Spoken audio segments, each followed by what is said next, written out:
Good evening, welcome to daily news analysis with Bharat. మంత్రుల మధ్య war Telangana రాజకీయాల్లో ప్రకంపనలు రేపుతోంది.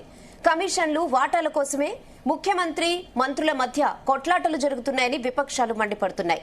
ఇక భట్టి విక్రమార్క, కోమటిరెడ్డి వెంకటరెడ్డి ఎపిసోడ్స్ లో మీడియా వ్యవహరించిన తీరుపై కూడా, అదే టైంలో మీడియాను హెచ్చరిస్తూ సీఎం రేవంత్ రెడ్డి చేసిన కామెంట్స్ పై కూడా చర్చ నడుస్తోంది. అసలు మంత్రుల మధ్య వివాదం ఏంటి? ఇందులో మీడియా ఎందుకు వచ్చింది? మీడియాను ప్రభుత్వాలు, పార్టీలు నియంత్రిస్తాయా? ఇదే విషయంపై అనాలిసిస్ చేద్దాం. Good evening Bharat. Good evening. మీడియాను ప్రభుత్వాలు, పార్టీలు నియంత్రిస్తాయా అనే క్వశ్చన్ కి మీరేం చెప్తారు? నియంత్రిస్తున్నాయి. పార్టీల చేతిలో, ప్రభుత్వాల చేతిలో మీడియా బంద్ అయింది. దానికి చాలా మంది విమర్శించవచ్చు. మీడియా ఫోర్త్ ఎస్టేట్, 3 ఎస్టేట్ల తర్వాత ఫోర్త్ ఎస్టేట్. మిగతా ఇప్పుడు జ్యుడిషియరీ లేకపోతే ఎగ్జిక్యూటివ్, పొలిటికల్, లెజిస్లేటివ్ ఏ విధంగా కరప్ట్ అయిందో మీడియా కూడా అదే విధంగా ఈ వ్యవస్థలోనే ఉంది. మీడియా ప్రజలు ఏ విధంగా ఓటుకు నోటు తీసుకుంటున్నారు, ఫ్రీ బీలకు బానిసలు అయ్యారో మీడియా కూడా ఇదే వ్యవస్థలో ఉంది. సో అన్ని వ్యవస్థలు బాగుంటే మీడియా బాగుంటుంది. అన్ని వ్యవస్థలు కరప్ట్ అయినప్పుడు మీడియా కూడా పరిస్థితి కూడా అదే ఉంటుంది. మీరు అడిగారు క్వశ్చన్, మీడియా పార్టీల చేతిలో, ప్రభుత్వాల చేతిలో. ఇప్పుడు తెలంగాణలో మీడియా నిన్న మనం విశ్లేషించా, చాలా మంది ఫోన్ చేశారు నాకు, మీరు నిక్కచ్చిగా విశ్లేషించారని చెప్పి.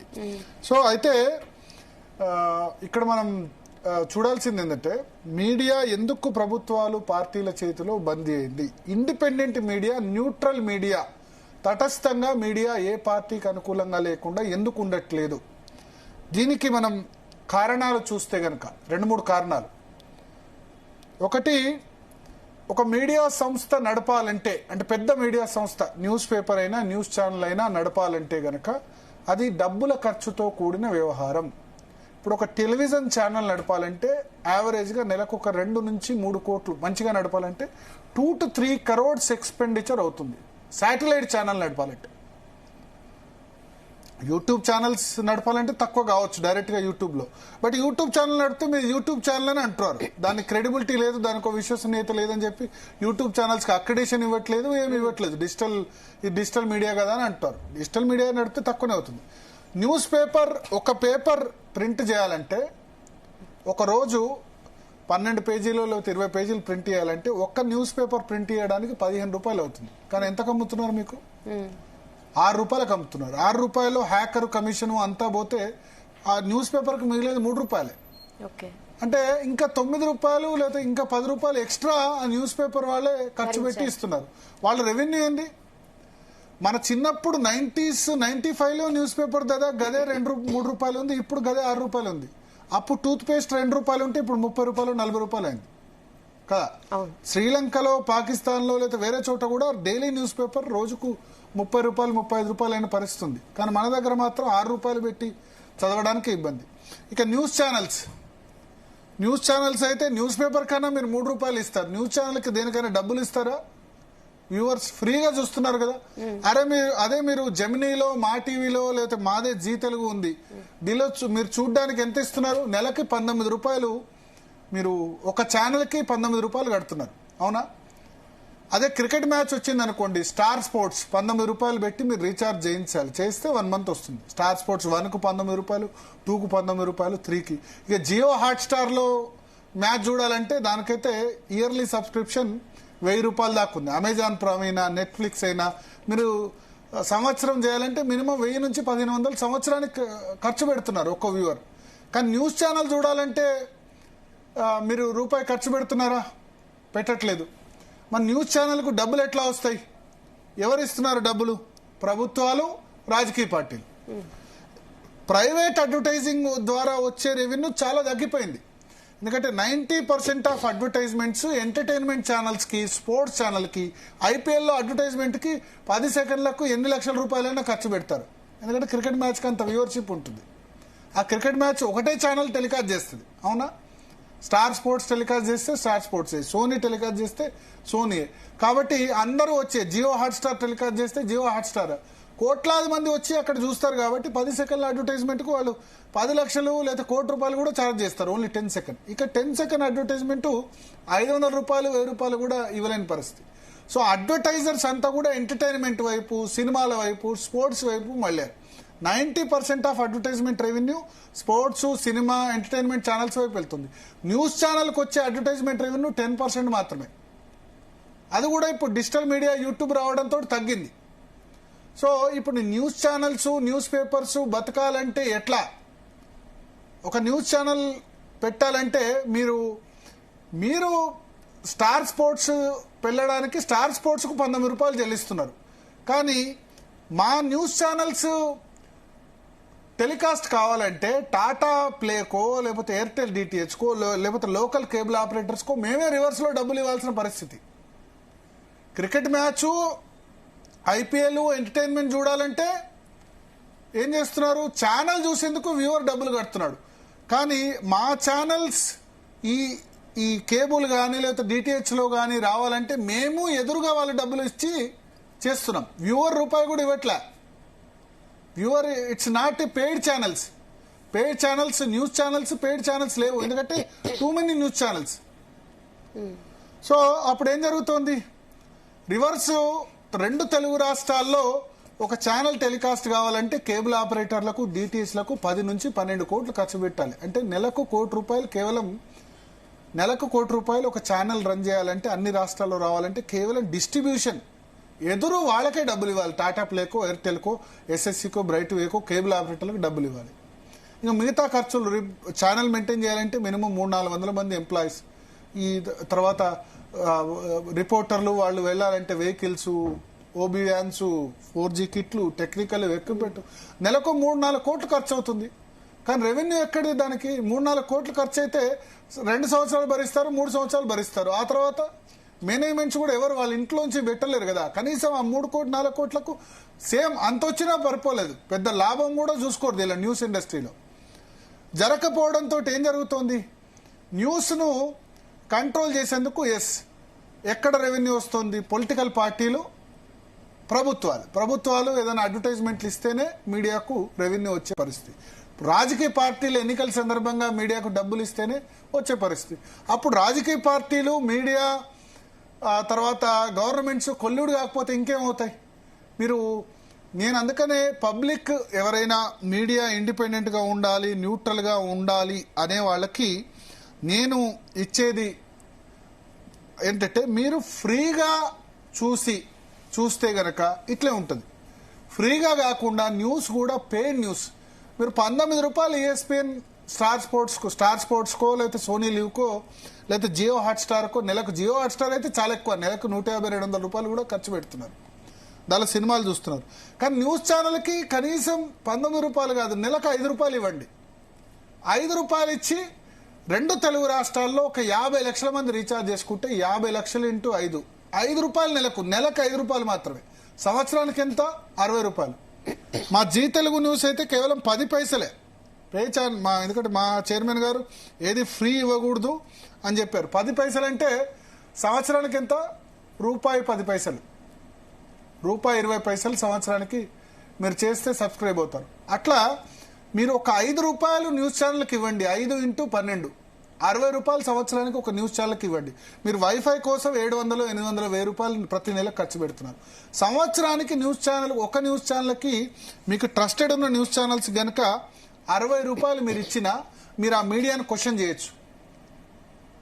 న్యూస్ ఛానల్ మేము మీకు 60 రూపాయలు కడుతున్నాం, పే ఛానల్ మీకు కడుతున్నాం, మీరు రెస్పాన్సిబుల్గా లేరు, మీరు ఇర్రెస్పాన్సిబుల్ జర్నలిజం చేస్తున్నారు, మీరు ఒక పార్టీకి కొమ్ము కాస్తున్నారని క్వశ్చన్ చేయొచ్చు. ఫ్రీగా చూస్తూ డబ్బులు న్యూస్ మీడియాకు లేకుంటే పార్టీలకు ABN తెలుగుదేశం, లేకపోతే ABN ఈటీవీ, లేకపోతే ఇంకా వేరే ఛానల్స్ తెలుగుదేశంకు సపోర్ట్గా ఉన్నాయంటారు. ABN ఆంధ్రజ్యోతి రేవంత్ రెడ్డికి సపోర్ట్గా ఉన్నాయంటారు. NTV బట్టి విక్రమార్క సపోర్ట్ అని ఇప్పుడు ఆరోపణలు గుప్పిస్తున్నారు. అట్లాగే వైఎస్ఆర్సీపీకి సాక్షి అండగా ఉందంటారు. నమస్తే తెలంగాణ, టీ న్యూస్, ఏమంటారు పింక్ మీడియా అని చెప్పి TRS సపోర్ట్ అని చెప్తున్నారు. సో ఒక్కో ఛానల్ ఒక్కో దానికి సపోర్ట్ చేయాల్సిన పరిస్థితి ఎట్లా వచ్చింది? రాజకీయ పార్టీల చేతుల్లోకి మీడియా ఎట్లా వచ్చింది? ఎందుకంటే దాన్ని ఏదో విధంగా టేక్ ఓవర్ చేసుకోవడము. మీడియా ఆర్గనైజేషన్ సస్టైన్ కావాలంటే రెవెన్యూ కావాలి, డబ్బులు కావాలి. అన్ని స్టేట్స్ లో ఇదే పరిస్థితి. ఇంకా సౌత్ ఇండియాలో, ఇంకా తమిళనాడులో అయితే JRTV జయలలితకు, DMK కరుణానిధికి ప్రతి వసంత్ టీవీ కాంగ్రెస్ పార్టీకి, అట్లా అన్ని స్టేట్లో కూడా ఇదే పరిస్థితి అయింది. న్యూస్ ఛానల్స్, రెవెన్యూ లేని channels news channels, entertainment channels political పార్టీల చేతిలో లేవు. మీరు చూడండి, స్టార్ మా పొలిటికల్ పార్టీ చేతిలో ఉందా? జెమినీ పొలిటికల్ పార్టీ చేతిలో ఉందా? మా జీ తెలుగు పొలిటికల్ పార్టీ చేతిలో ఉందా? లేదు కదా. ఎంటర్టైన్మెంట్ ఛానల్స్ ఎందుకు లేవు? వాళ్ళకు ఇబ్బడి ముబ్బడిగా దండిగా ఆదాయం వస్తుంది, వాళ్ళ టర్న్ ఓవర్ బాగుంది. ఎందుకంటే మీరు ఎంటర్టైన్మెంట్ ఛానల్ చూసేందుకు స్టార్ మాకు 19 రూపాయలు ఇస్తున్నారు, జీ తెలుగుకు 19 రూపాయలు ఇస్తున్నారు, G5 ఓటీటీకి డబ్బులు ఇస్తున్నారు, అదేవిధంగా జియో హాట్ స్టార్కి డబ్బులు ఇస్తున్నారు, అమెజాన్ ప్రైమ్కి డబ్బులు కడుతున్నారు, నెట్ఫ్లిక్స్కి డబ్బులు కడుతున్నారు. మీడియా మాత్రం ఫ్రీగా ప్రసారాలు ఇస్తే గనక ఇదే ఉంటుంది పరిస్థితి. మీకు న్యూట్రల్ మీడియా కావాలంటే మీడియాకు డబ్బులు ఇచ్చే విధానం, మీడియాకు మీరు ఫండ్ చేసే విధానం నేను ఎక్కువ అడగట్లేదు. ఒక సిస్టమ్ రావాలి, సిస్టమ్ చేంజ్ కావాలి. నెలకి 5 రూపాయలు ఒక న్యూస్ ఛానల్కి మీరు ఇస్తే గనక సంవత్సరానికి 60 రూపాయలు కూడా ఇవ్వలేరా?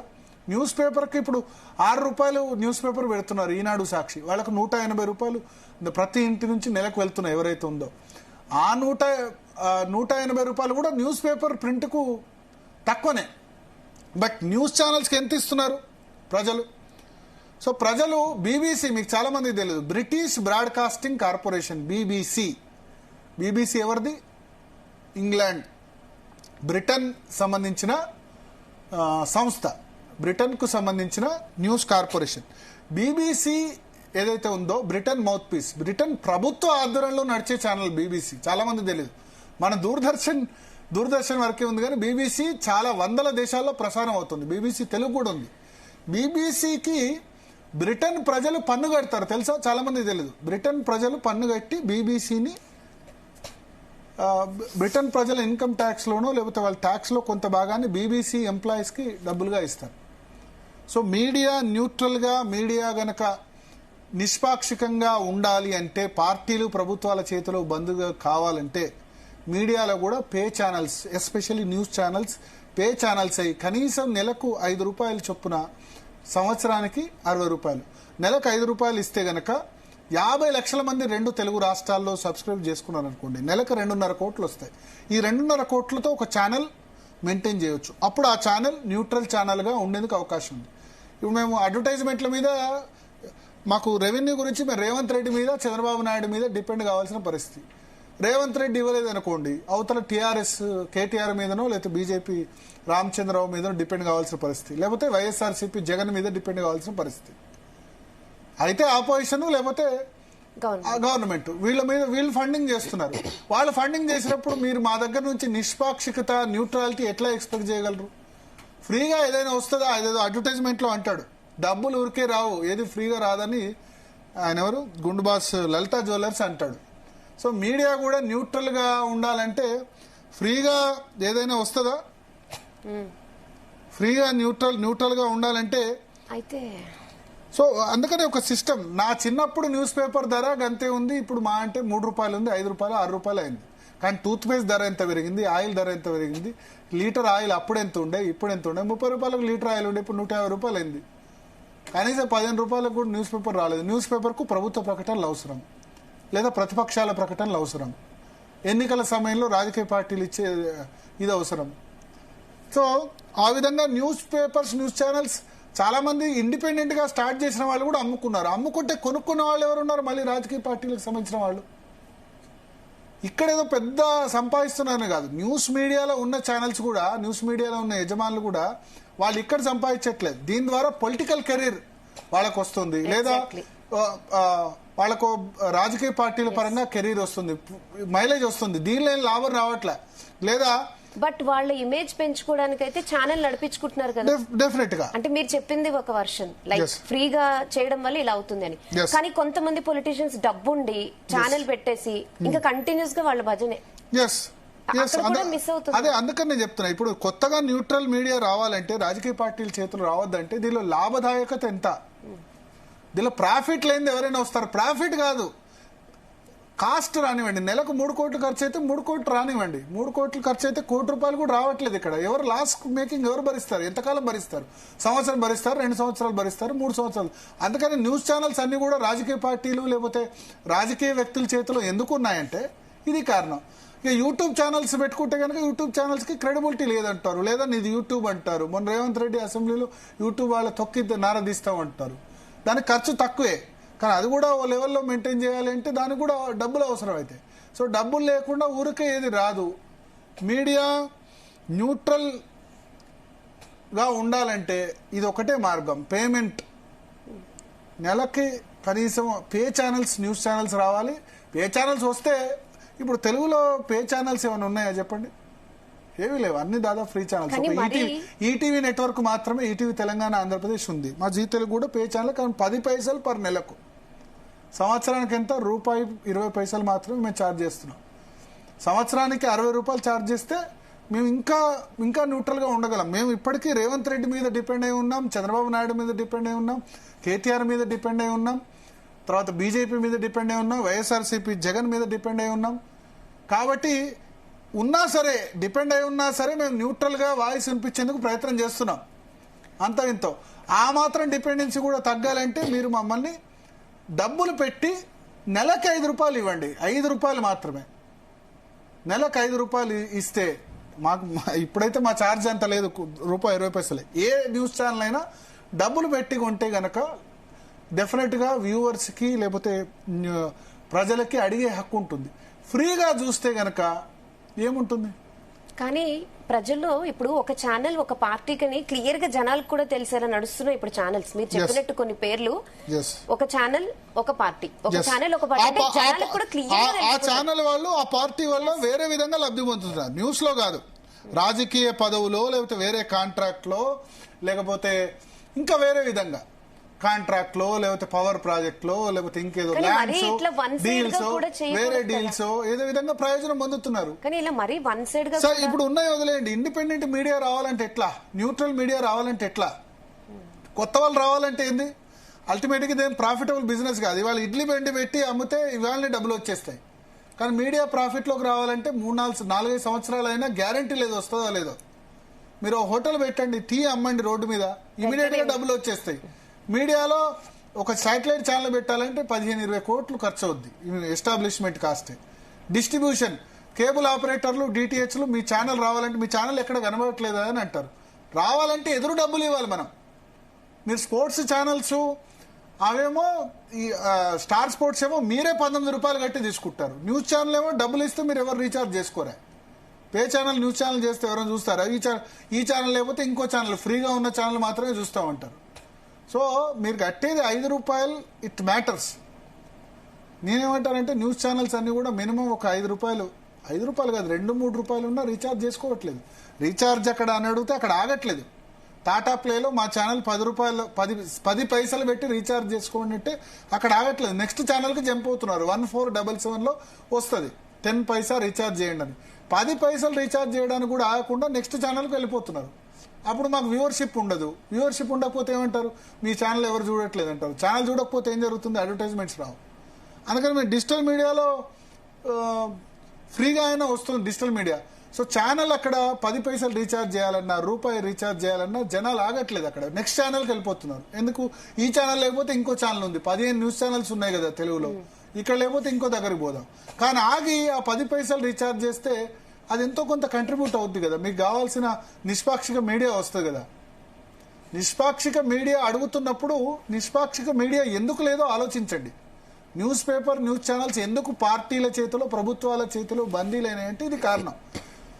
ఒకవేళ ఇప్పుడున్న ఎగ్జిస్టింగ్ ఛానల్స్ నిష్పాక్షికంగా లేకుంటే మీరు ఈ రెవెన్యూ మోడల్ చూడండి. చాలా మంది వ్యక్తులు పెట్టుబడిలోకి, మీడియాలోకి ఎందుకు రావట్లేదు అంటే media is not a profitable business. Media ద్వారా వేరే రాజకీయాలు చేసుకోవచ్చు, కాంట్రాక్ట్లు చేసుకోవచ్చు, భూములు కబ్జా చేసుకోవచ్చు, చాలా చేసుకోవచ్చు. ఇక్కడ సంపాదించరాదు, వేరే దగ్గర సంపాదించవచ్చు అని మాత్రం ఉంటున్న వాళ్ళు ఉన్నారు. రాజకీయ పదవులు పొందిన వాళ్ళు చాలా మంది ఉన్నారు. రాజకీయ పార్టీలే ఛానల్స్ నడుపుతున్నాయి. ఇంకా డౌట్ ఏముంది? సో అల్టిమేట్ గా ఇది నేను వ్యూవర్స్ కి చెప్పేది ఏంటంటే, ఏదైనా ఫ్రీగా ఏది ఊరికే రాదు. లలితా జ్యువెలర్స్ అని చెప్పినట్టు ఏది ఊరికే రాదు. డబ్బులు ఫ్రీగా వస్తే అది కరెక్ట్ గా కూడా కాదు. ఎక్కువ డబ్బులు ఇవ్వనట్లేదు. ఒక న్యూస్ ఛానల్కి ₹5 నెలకు ఇవ్వండి. అప్పుడు డెఫినెట్ గా కొంతలో కొంత అయినా ఇండిపెండెన్సీ, న్యూట్రల్ మీడియా, రాజకీయ పార్టీల మీద డిపెండ్ కావద్దని చాలా మంది మీడియా ప్రొపరేటర్స్కి ఉంటుంది, జర్నలిస్టులకు ఉంటుంది, చాలా మంది న్యూట్రల్గా ఉండాలనుకుంటారు. కానీ మేనేజ్మెంట్స్ కూడా ఏం ఆలోచిస్తాయి, ఎట్లా మరి రాకపోతే ఎట్లా, అడ్వర్టైజ్మెంట్ ఎట్లా? చాలా మంది అడుగుతారు, మా రిపోర్టర్లు వచ్చి కింది స్థాయిలో క్యాలెండర్స్ అడుగుతున్నారు, డైరీస్ అడుగుతున్నారు, అడ్వర్టైజ్మెంట్ అడుగుతున్నారు. అడ్వర్టైజ్మెంట్స్ ఇవ్వకపోతే మరి మీడియాలో శాలరీస్ ఎట్లా వస్తాయి? మీడియాలో ఇంతమంది ఒక శాటిలైట్ ఛానల్ పెట్టాలంటే 300 మంది పనిచేయాలి, ఒక న్యూస్ పేపర్ పెట్టాలంటే 1000 మంది పనిచేయాలి. వాళ్ళందరికీ జీతాలు ఎక్కడి నుంచి వస్తాయి? ఈ జీతాలు ఇస్తుందంతా కూడా రాజకీయ పార్టీలు కాబట్టి వాళ్ళు చెప్పింది వాళ్ళకి పార్షియాలిటీ చూపెట్టని పరిస్థితి వచ్చింది. సో అది పరిస్థితి. మాట్లాడదాం. మనతో పాటు ప్రస్తుతం వి ప్రకాష్ గారు జాయిన్ అవుతున్నారు, అదేవిధంగా శరత్ గారు ఉన్నారా? సో డిబేట్లో మనతో పాటు శరత్ గారు జాయిన్ అవుతారు, వి ప్రకాష్ గారు జాయిన్ అవుతారు, అదేవిధంగా క్రిషాంక్ గారు జాయిన్ అవుతారు, ఇంకా చరణ్ కౌశిక్ యాదవ్ కూడా జాయిన్ అవుతారు. అయితే బట్టి విక్రమార్క తర్వాత ఈ ఎపిసోడ్ కోమటిరెడ్డి వెంకటరెడ్డి ఎపిసోడ్ అన్నది చాలా ఒక విధంగా చెప్పాలంటే అల్టిమేట్గా షేక్ చేసింది రాష్ట్ర రాజకీయాల్ని. సీఎం రేవంత్ రెడ్డి దావోస్ వెళ్లే ముందు ఆయన మా మధ్య ఏమీ లేదు, ఇష్యూ లేదు అని చెప్తున్నప్పటికీ బట్ స్టేట్ పాలిటిక్స్ను ఈ కోమటిరెడ్డి వెంకటరెడ్డి వ్యవహారం, మంత్రులు కుమ్ములాట్లు ఇవన్నీ అయితే కూడా డెఫినెట్గా ఖచ్చితంగా షేక్ చేసిందనే చెప్పుకోవచ్చు మనం. సో ఈ మొత్తం వ్యవహారం కూడా దీన్ని చూస్తే కనుక వాళ్ళు ఇచ్చిన క్లారిఫికేషన్, నిన్న సీఎం రేవంత్ రెడ్డి అన్నాడు, మా మంత్రుల విషయంలో వార్తలు రాసేది ఉంటే నేను ఉన్నాను, నన్ను వివరణ అడగండి అని మాట్లాడారు. కానీ సందేహం అందరికీ రేవంత్ రెడ్డి మీదే ఉంది. నిన్న ఆంధ్రజ్యోతిలో రాయించింది రేవంత్ రెడ్డి, ఆయనే చెప్పి ఇది రాయించారు అని ఆయన మీదే డౌట్ ఎక్స్ప్రెస్ చేస్తున్నారు. ఒక 3 నెలల క్రితం నేను చెప్పినట్టు 3 months బ్యాక్ అదే న్యూస్ పేపర్లో ఒక కథనం వచ్చింది, మంత్రులను గట్టిగా క్లాస్ తీసుకున్న రేవంత్ రెడ్డి. మంత్రివర్గంలో ఎంతమంది ఉంటారు? అదే 15 మంది ఉంటారు కదా. ఆ 15 మందిలో ఎవరో ఒకళ్ళు చెప్పాలి క్లాస్ తీసుకున్నారని, లేదా రేవంత్ రెడ్డి చెప్పాలి. బయట వాళ్ళకైతే రాదు కదా. మా దాన్ని ఖండించలే కదా. నేను ఉత్తమ్ కుమార్ రెడ్డి క్లాస్ తీసుకున్నాడు, బట్టి విక్రమార్క క్లాస్ తీసుకున్నాడు, పొన్నం ప్రభాకర్ మీద ఆగ్రహం వ్యక్తం చేశాడు, కొండా సురేఖ మీద ఆగ్రహం వ్యక్తం చేశాడు, ఇవన్నీ లీకులు ఇచ్చారు కదా. లీకులు ఇచ్చినప్పుడు అప్పుడు రేవంత్ రెడ్డి ఎందుకు ఖండించలేదు? నేను అదే క్వశ్చన్ చేశాను నేను. అంటే మంత్రివర్గంలో రేవంత్ రెడ్డి అందరు క్లాస్ తీసుకున్నాడు, చాలా ఆగ్రహం వ్యక్తం చేశాడు అన్నప్పుడు తెల్లారే రేవంత్ రెడ్డి లేకపోతే సీఎం ఆఫీస్ నుంచి ఖండన రావాలి కదా, రాలేదు. ఇప్పుడు బట్టి విక్రమార్క నిన్న సీరియస్ అయినారు కాబట్టి నా మీద ఇట్లా రాస్తారా, నా మీద బురద వెళ్తారా అనేసరికి అది కొంత ఇష్యూ ఎక్కడికో పోతుంది, హైకమాండ్కు కంప్లైంట్ చేయొచ్చు అనే ఉద్దేశంతో మంత్రివర్గంలో ఉన్న వార్తలు దానికి రాయకండి అని చెప్పారు. సో అల్టిమేట్గా నేను చెప్పేది ఏంటంటే మీడియా రోల్కి సంబంధించి కూడా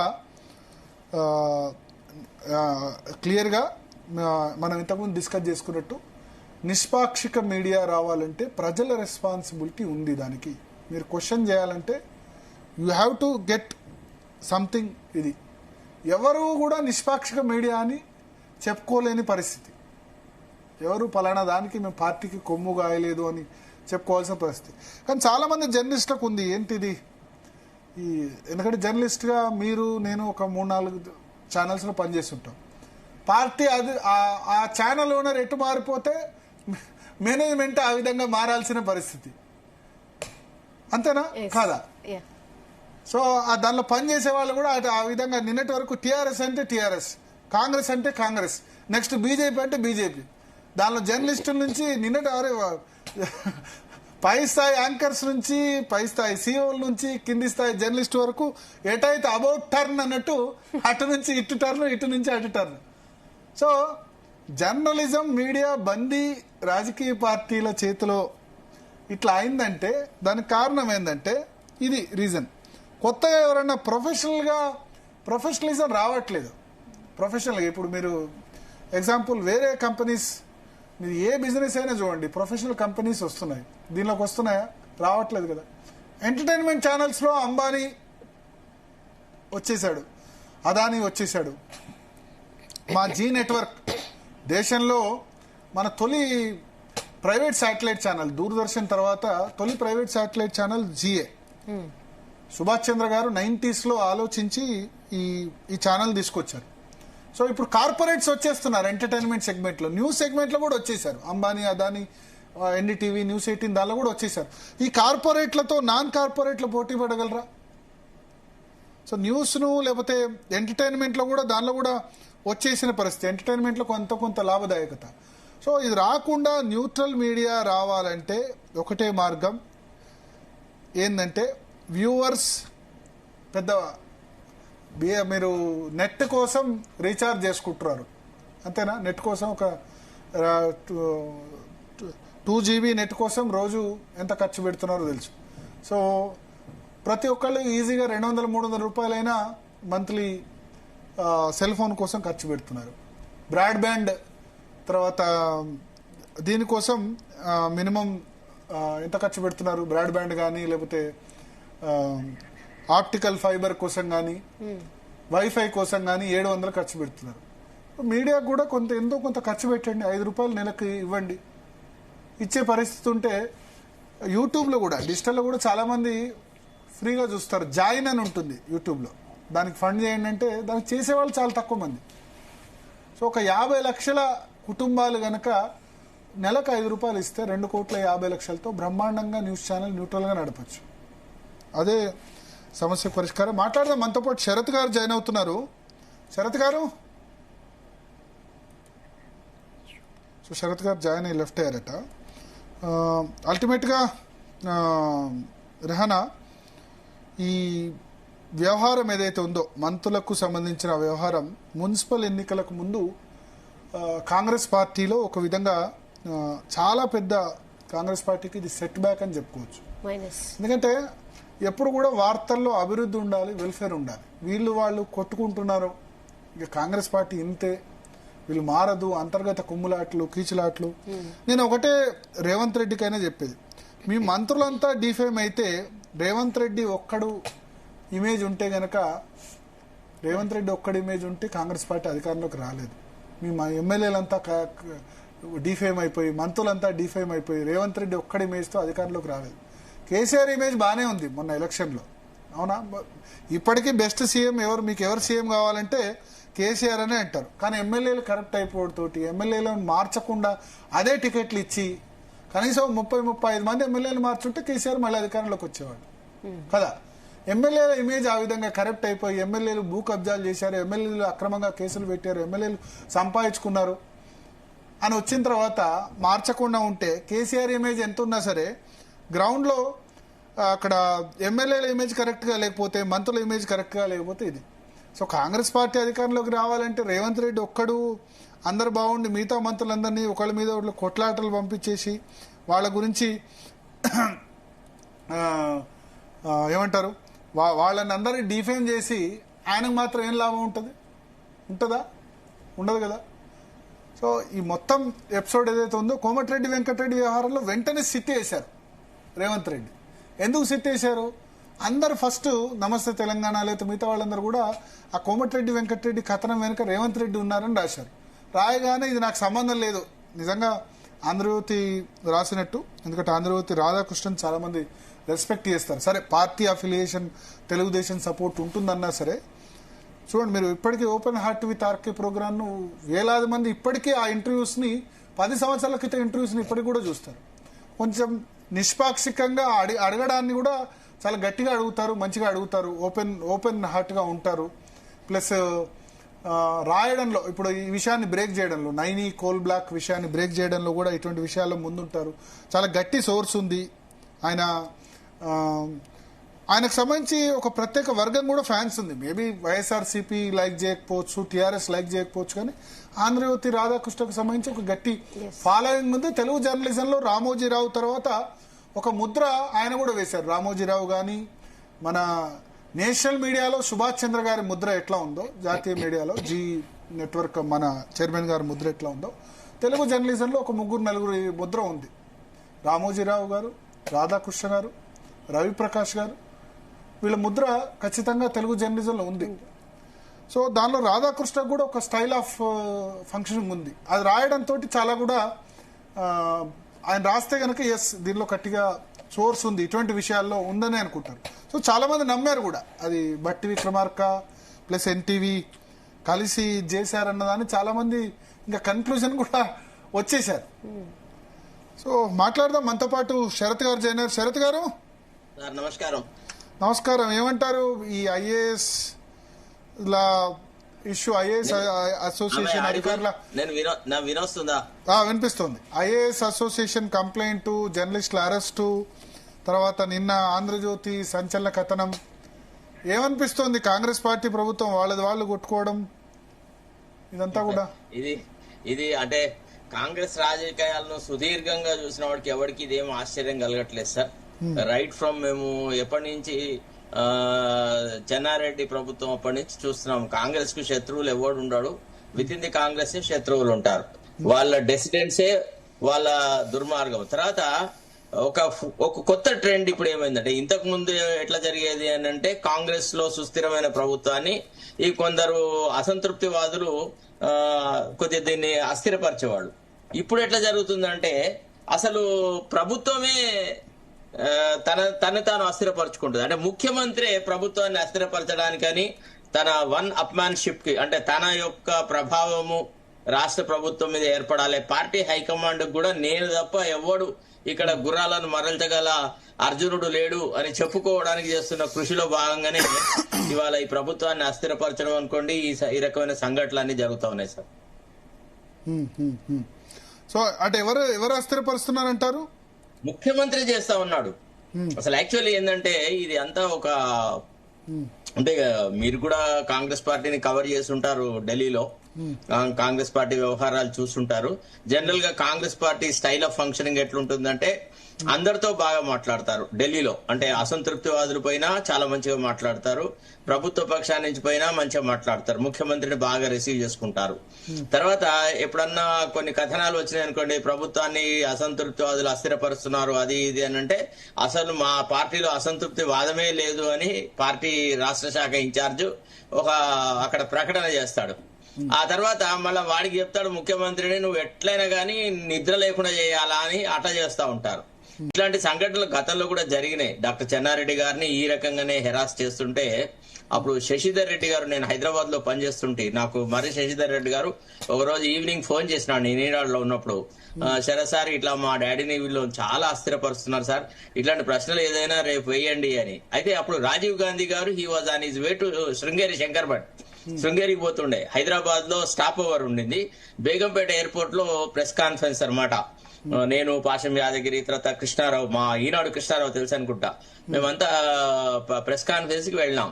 వెళ్తే నేను రాజీవ్ గాంధీని డైరెక్ట్ గా ఈ ప్రశ్న వేసిన, ఏమని, sir your party high command functions in a totally different way. Here in Hyderabad, you condemn the dissidents. There in Delhi, you encourage. As a result, you destabilize the governments.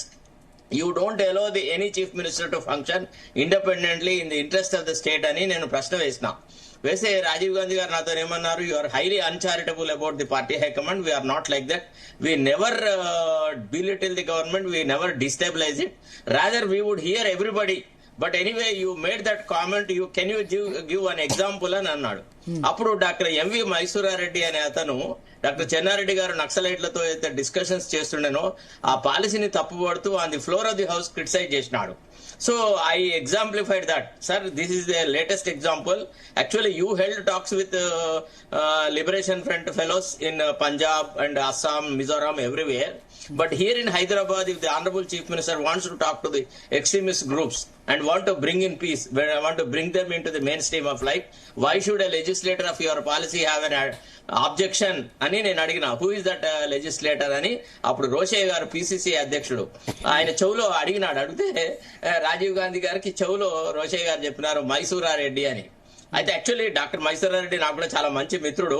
మేము చాలా సార్లు వాళ్ళ ఇంటికి పార్టీలకు వాటికి వీటికి పోయేవాళ్ళము. అయితే ఆయన ఏమన్నాడు, we are issuing a show cause notice to him అన్నాడు. So that was the trend in those days. ఇప్పుడు ప్రజెంట్ చీఫ్ మినిస్టర్ కి ఏంటంటే he finds himself as an odd man with in the party. ఇప్పుడు కాంగ్రెస్ లో ఆయన సహజంగా ఎసిమిలేట్ కాలేకపోతా ఉన్నాడు.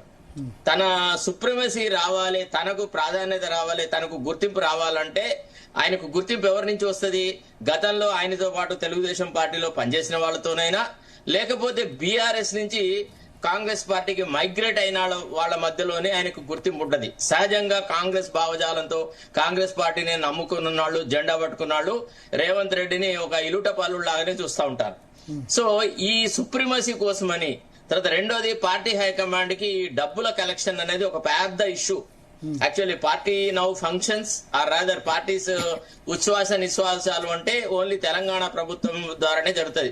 ఇవాళ సోనియా గాంధీకి ట్రీట్మెంట్ అయినా, రాహుల్ గాంధీ విదేశీ యాత్రలైనా, లేకపోతే ప్రియాంక గాంధీ విలాస యాత్రలైనా, ఇవన్నీ తెలంగాణ రాష్ట్ర డబ్బులతోనే జరుగుతుంటాయి అన్నమాట. సో ఇక్కడ బట్టి విక్రమార్క కూడా ఇటీవల ఏంటంటే నేను కూడా డబ్బులు I can also raise funds for the party అనేటువంటి ఒక కాంపిటీషన్ లో పోయినాడు చీఫ్ మినిస్టర్ కి. But the chief minister wanted to prove him that this fellow is unfit, ఇతని he is incapable of doing that అని ఒక రకంగా మొత్తం అక్షర సత్యం సార్. ఆంధ్రజ్యోతిలో ఏదైతే వచ్చిందో అది అక్షర సత్యం. నిన్న గనక మీరు బట్టి విక్రమార్క ప్రెస్ కాన్ఫరెన్స్ చూస్తుంటే ముఖం పేలవంగా అయింది. అసలు అతను జవాబులు చెప్పలేకపోయినాడు. He has surrendered before the chief minister and said sir let us stop this controversy here అని అంటే అది అక్కడ ఆపి టెండర్లు క్యాన్సిల్ చేస్తున్నానని డిక్లేర్ చేసి ముఖ్యమంత్రి ఏమో అక్కడ మా మంత్రివర్గాన్ని చాలా అపఖ్యాతి పాలు చేస్తున్నారు, మీరిద్దరు మీడియా వాళ్ళు కొట్లాడుతున్నారు. మీడియా వాళ్ళు కొట్లాడుకోవడం ఏంది? మీడియా వాళ్ళకి ఎప్పుడు కొట్లాటే ఉంటది. One media is in competition with another media, that is always there for. కొట్లాట ఎందుకు ఉండాలి? మీడియా మధ్య కొట్లాట ఎందుకు ఉండాలి? కానీ ఆ బ్యాక్గ్రౌండ్ వేరు. ఆ రెండు ఛానల్స్ ఇంతకు ముందు కూడా కొట్లాడుకున్నాయి, ఇప్పుడు కాదు. కొట్లాట కాదు సార్, ఇది ఎప్పటి నుంచో సార్. ఆంధ్రజ్యోతికి ఈనాడు కూడా సార్, ఆంధ్రజ్యోతికి ఈనాడు కూడా ఉండేది. ఫర్ ఎగ్జాంపుల్ నేను మీకు చెప్తున్నాను, నేను when I was there, Radhakrishna was only like Chandramohan ఇది సినిమా అంటే సెకండ్ యాక్టరే. ఐ వెంకట్రావు గారు బ్యూరో చీఫ్, ఆయనే మాతో పాటుగా అన్ని ఇంపార్టెంట్ ప్రెస్ కాన్ఫరెన్స్ వచ్చేవాడు. ఐ వెంకట్రావు, నేను, తర్వాత కృష్ణారావు, డక్కన్ క్రానికల్ నుంచి వాడు మన పేరేమంటే పేరు జ్ఞాపకం వస్తలేదు సార్. తర్వాత మేమందరం పోయేవాడు అనమాట. మా బ్యాచ్ లో Radhakrishna only Telugu Desam party affairs మాత్రమే చూసేవాడు. అర్థమైందా లేదా? అసలు ఇక్కడ ఎక్కడ కూడా ఇది రాధాకృష్ణ గనక ఒక కరెక్ట్ సోర్సెస్ నుంచి ఇన్ఫర్మేషన్ లేకుంటే అంత బాహాటంగా అంత ఇదిగా పేర్లు పెట్టి రాయడు. ఇప్పుడు Revanth Reddy has succeeded in proving that Bhatti Vikramarka is incapable of raising any funds for the party. He doesn't know, he can't run the show. It is I am indispensable to the party అనేది చూపెట్టడంలో సక్సీడ్ అయినాడు. This is all a game of one upmanship with in the party sir. This is my information, my knowledge and my understanding of the issue. లేకపోతే రాధాకృష్ణ ఈ రోజు ఖచ్చితంగా front పేజీలో రాసి ఉండేవాడు. రాధాకృష్ణ కూడా చెప్పినారు కదా, జాలయ్య వాడు మన కాళ్ళ దగ్గరికి వచ్చినాడు, ఇది ఇక్కడికే వదిలేట్టు అనేలాగా ఒక మెసేజ్ ఇవ్వడం వల్లనే రాధాకృష్ణ కూడా సైలెంట్ అన్నాడు. ఇదే సపోజ్ ఇట్లాంటి ఇన్సిడెంట్ కనుక ఆంధ్రాలో కొత్త పలుకు ఆయన సండే రాస్తారు కదా, సండే వరకు వెయిట్ చేద్దాం మళ్ళీ. సార్ ఆయన పలుకుల సంగతి మీకు తెలుసో తెలియదో కానీ మాకు బాగా తెలుసు సార్. ఆయన కొత్త పలుకులు ఎవరు రాస్తారు, నేనైతే ఏం రాస్తారో ఏదో చూస్తాను డెఫినెట్ గా ప్రతి వారం. కొద్దిమంది విమర్శించే వాళ్ళు విమర్శించవచ్చు టీడీపీ ప్రో అని చెప్పి. సరే, ఏ రాజకీయ పార్టీకి లేకుండా ఎవరు లేరు.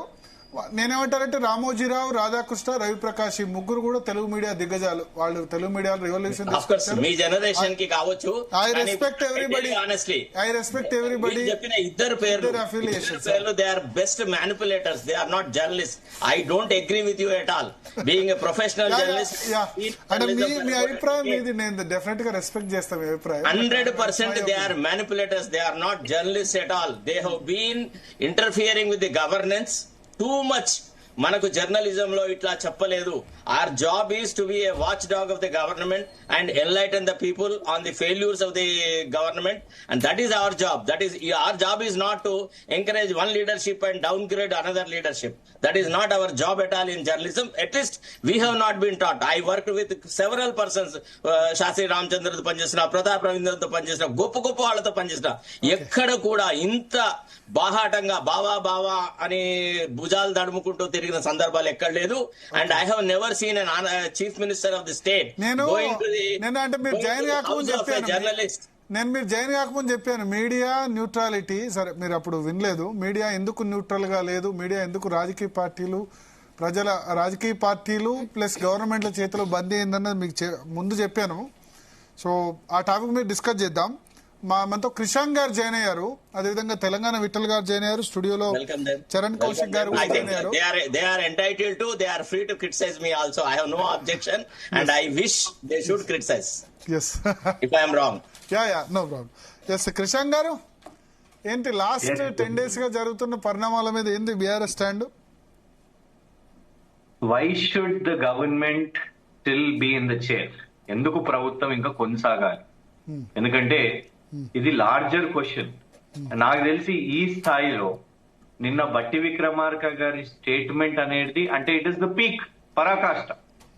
వారు నేరుగా నా మీద వార్త చేపించడానికి, ఏబిఎన్ ఛానల్ నా మీద వార్త చేపించడానికి దాని వెనుక ఒకరు ఉన్నారు అని అన్నప్పుడు డిప్యూటీ చీఫ్ మినిస్టర్ పైన ఎవరు ఉంటారు?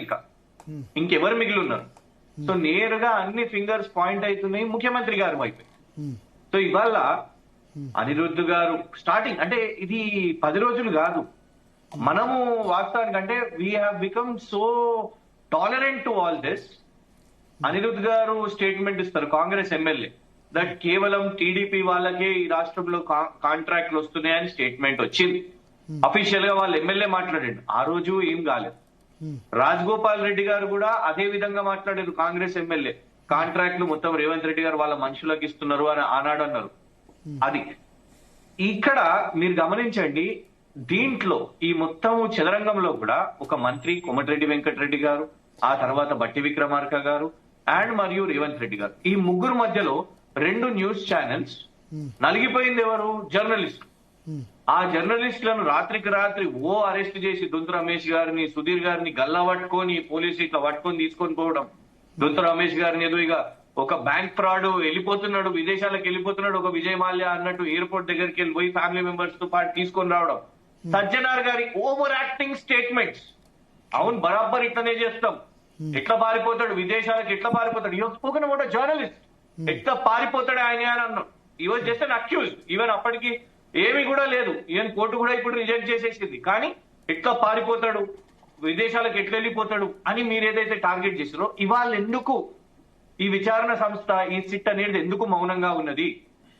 ఇది మొత్తం కూడా ఇంకొకటి, ఇదేం గవర్నెన్స్ గురించి కాదు, ఇది పూర్తిగా కరప్షన్ గురించే, పంపకాల పంచాయతీ. ఇది నేరుగా బొగ్గు గన్ల విషయం మీద పేరు తీసుకొని నంబర్ 1 ఎన్టీవీ చేసిన స్టోరీ, అంటే ఎవరు ఇక్కడ డిఫెండ్ చేస్తలేరు ఈ స్టోరీస్ ని, కానీ ఎన్టీవీ ఫస్ట్ ఈ స్టోరీ చేసినప్పుడు ఎవరి పేర్లు తీసుకోలేదు. అదే జడ్జి గారి ముంగట కూడా వచ్చింది, అసలు కంప్లైంట్ ఎవరండి, విక్టిమ్ ఎవరండి అనేది వచ్చింది. కానీ దానికి ఐఏఎస్ ఐపీఎస్ అసోసియేషన్ వచ్చింది, వీళ్ళందరి దిగి తర్వాత కౌంటర్ గా ఇంకొక క్రిషాంక్ గారు ఇక్కడ ఒక పాయింట్, పేరు తీసుకోకపోయినా అక్కడ అర్థం అవుతుంది ఎవరి గురించి అన్నారో, క్లియర్ గా ఉంది. అక్కడ పేరు తీసుకోకపోయినా నల్గొండ జిల్లాకు సంబంధించిన మంత్రి, ఓకే, తర్వాత ఆ జిల్లా కలెక్టర్ నే మళ్ళీ ఇక్కడ పోస్టింగ్ వేయించుకున్నారు. నల్గొండ జిల్లాలో 2 మంత్రులు ఉన్నారు, ఓకే, కోమటిరెడ్డి, ఉత్తమ్ కుమార్ రెడ్డి. నేను అధికారిని గురించి మాట్లాడుతున్నాను, అధికారిని గురించి. ఎందుకంటే ఎవరం కూడా అధికారిని పేరు తెలిసేలా చెప్పారు అక్కడ కథనంలో. అధికారిని పేరు ఎందుకు తెలుస్తుంది అంటే ఆ జిల్లా కలెక్టర్ గా పనిచేశారు, ఆయన మంత్రి అయిన తర్వాత జిల్లా కలెక్టర్ గా 2 పనిచేశారు. అదే నేను చెప్తున్నా, అధికారిని నా కన్సర్న్ అంతా అధికారిని గురించే. తప్పు కదా, నేను నిన్ననే చెప్పా, అది కోమటిరెడ్డి వెంకటరెడ్డి గురించి చేసిన తప్పే. కేటీఆర్ గురించి కూడా చాలా ఇష్టం వచ్చినట్టు రాస్తున్నారు, ఇప్పటికి కూడా సోషల్ మీడియా ఇష్టం ఉన్నట్టు రాస్తున్నారు. వాళ్ళు ఏదో చూసినట్టు, అది చేసినట్టు, ఇది చేసినట్టు రాస్తున్నారు. ఎవరి పర్సనల్ లైఫ్స్ మనకు ఎందుకు, వ్యక్తిగత జీవితాలు ఒకవేళ నిజంగా ఉన్నా ఎందుకు, మీడియాకి ఏం సంబంధం? అది వాళ్ళు అది చేసినట్టు తప్పు అని చెప్తారు. అతను 100% తప్పు అని క్షమాపణ చెప్పారు, కానీ అల్టిమేట్ గా జర్నలిస్టులను బలిబోజు చేశారు. అది Bharat garu, Caesar's wife must be above suspicion. ఇక్కడ నేరుగా సీజర్ మీదనే వాళ్ళ వేలు చూపెడుతున్నారు అందరు. ఇక్కడ సీజర్ ఎవరు? ముఖ్యమంత్రి గారి. నేను అనేది ఏంటంటే ఆ స్టోరీ తప్ప ఒప్ప మీకు సమాచారం ఉండొచ్చు, మాకెవరికి లేదు సమాచారం. ఎందుకంటే సిట్ ఎంక్వైరీ చేసినాక, సజ్జనార్ గారు వేసినాక, ఒక ఛానల్ పోయినాక నిజంగానే ఒకవేళ ఆ ఛానల్ దగ్గర పూర్తి సమాచారమే ఉంటే, దాని వెనుక ఎవరో కాంగ్రెస్ వాళ్ళే ఇచ్చుంటే దాన్ని ఎరేజ్ చేసే అవకాశం ఉన్నది. ఎందుకంటే ఆ తర్వాత ఇంకొక ఛానల్ కౌంటర్ గా వాళ్ళు డైరెక్ట్ గా పేర్లు తీసుకొని దీని చుట్టూ కాంట్రాక్ట్లను పెట్టి, దీని చుట్టూ ఇన్ని వేల కోట్ల కాంట్రాక్టు, దాని కమిషన్ ఇదంతా ఉన్నది అన్న తర్వాత ముఖ్యమంత్రి గారు మీరు గమనించండి, వారి సబార్డినేట్ డిప్యూటీ చీఫ్ మినిస్టర్ మీద నేరుగా ఆరోపణ వస్తే ముఖ్యమంత్రి గారు ఎంత క్యాజువల్ గా మాట్లాడుతున్నారండి. ఈ 2 ఛానళ్లు మీ పంచాయతీ మీరు పెట్టుకోండి అనేసి సింపుల్ గా కొట్టిపడేశారు. డైరెక్ట్ గా డిప్యూటీ చీఫ్ మినిస్టర్ మీద అక్యుజేషన్స్ వచ్చినాయి. డిప్యూటీ చీఫ్ మినిస్టర్ వచ్చి ఈ ఛానల్ ఫలానా వాళ్ళ ఫేవరెట్, ముఖ్యమంత్రి గారి ఫేవరెట్, వెనుక కొందరు నడిపించిండు, ఒక వ్యక్తి నడిపించిండు, అందుకే నా మీద ఇది అటాక్ అయింది అన్నప్పుడు ఇవాళ ఈ రాష్ట్రంలో ఎవరన్నా విచారణ చేపడతా దీన్ని? ఇంకోటి, ఈ ఫలానా ఛానల్ కౌంటర్ స్టోరీ చేసినప్పుడు పాపం మళ్ళా అధికారిని నిద్రమాత్రలు మింగింది అని అన్నప్పుడు ఏం చేస్తున్నదండి ఇవాళ సిట్? ఏం చేస్తున్నారు సజ్జనార్ గారు? ఎమర్జెన్సీ అని అనుకుంటే నేను మీ అందరిని ఎప్పుడో చేస్తుండే, నేను మీ ఛానల్ లోపలికి వస్తా, నేను ఇక్కడనే బిహేవ్ చేస్తాను అన్నప్పుడు ఎందుకు సెలెక్టివ్ టార్గెటింగ్ చేయాలి? ఇవాళ దొంతు రమేష్ అయినా సుధీర్ అయినా వాళ్ళ మీద సెలెక్టివ్ టార్గెటింగ్ జరిగింది. ఇవాళ అట్లా ఇంకో ఛానల్ మీద చేయండి అని మేము అంటలేము. డెఫినెట్ గా ఈ విచారణ అనేది మరి సిబిఐ ఎందుకు మాట్లాడతలేదో కేంద్రంలో ఉన్న బీజేపీ వాళ్ళు, బండి సంజయ్ గారు, కిషన్ రెడ్డి గారు చాలా విషయాల మీద ఇమీడియట్ గా స్పందిస్తారు కానీ దీని మీద ఇప్పటికి మాట్లాడతలేరు. I think CBI should step in. CBI వచ్చి, అంటే మాకు ఏదో కొంత సిబిఐ మీద నమ్మకం ఉందని కాదు, కానీ ఈ విచారణ సిబిఐ తనంతట తాను రాలేదు. హైకోర్టు విచారణకైనా ఇవ్వాలి, రాష్ట్ర ప్రభుత్వం అయినా ఇవ్వాలి. Seeking legal opinions. దీని మీద ఏం చేయొచ్చు అనేది మా నాయకత్వం లీగల్ ఒపీనియన్స్ తీసుకుంటున్నది. ఎందుకంటే every evidence is out in open. NTV story అనేది పబ్లిక్ డొమైన్ లో ఉన్నది, ఏబిఎన్ స్టోరీ పబ్లిక్ డొమైన్ లో ఉన్నది, కోమటిరెడ్డి వెంకటరెడ్డి గారి స్టేట్మెంట్స్ పబ్లిక్ డొమైన్ లో ఉన్నాయి, నిన్న బట్టి విక్రమార్క గారి స్టేట్మెంట్స్ కూడా పబ్లిక్ డొమైన్ లో ఉన్నాయి.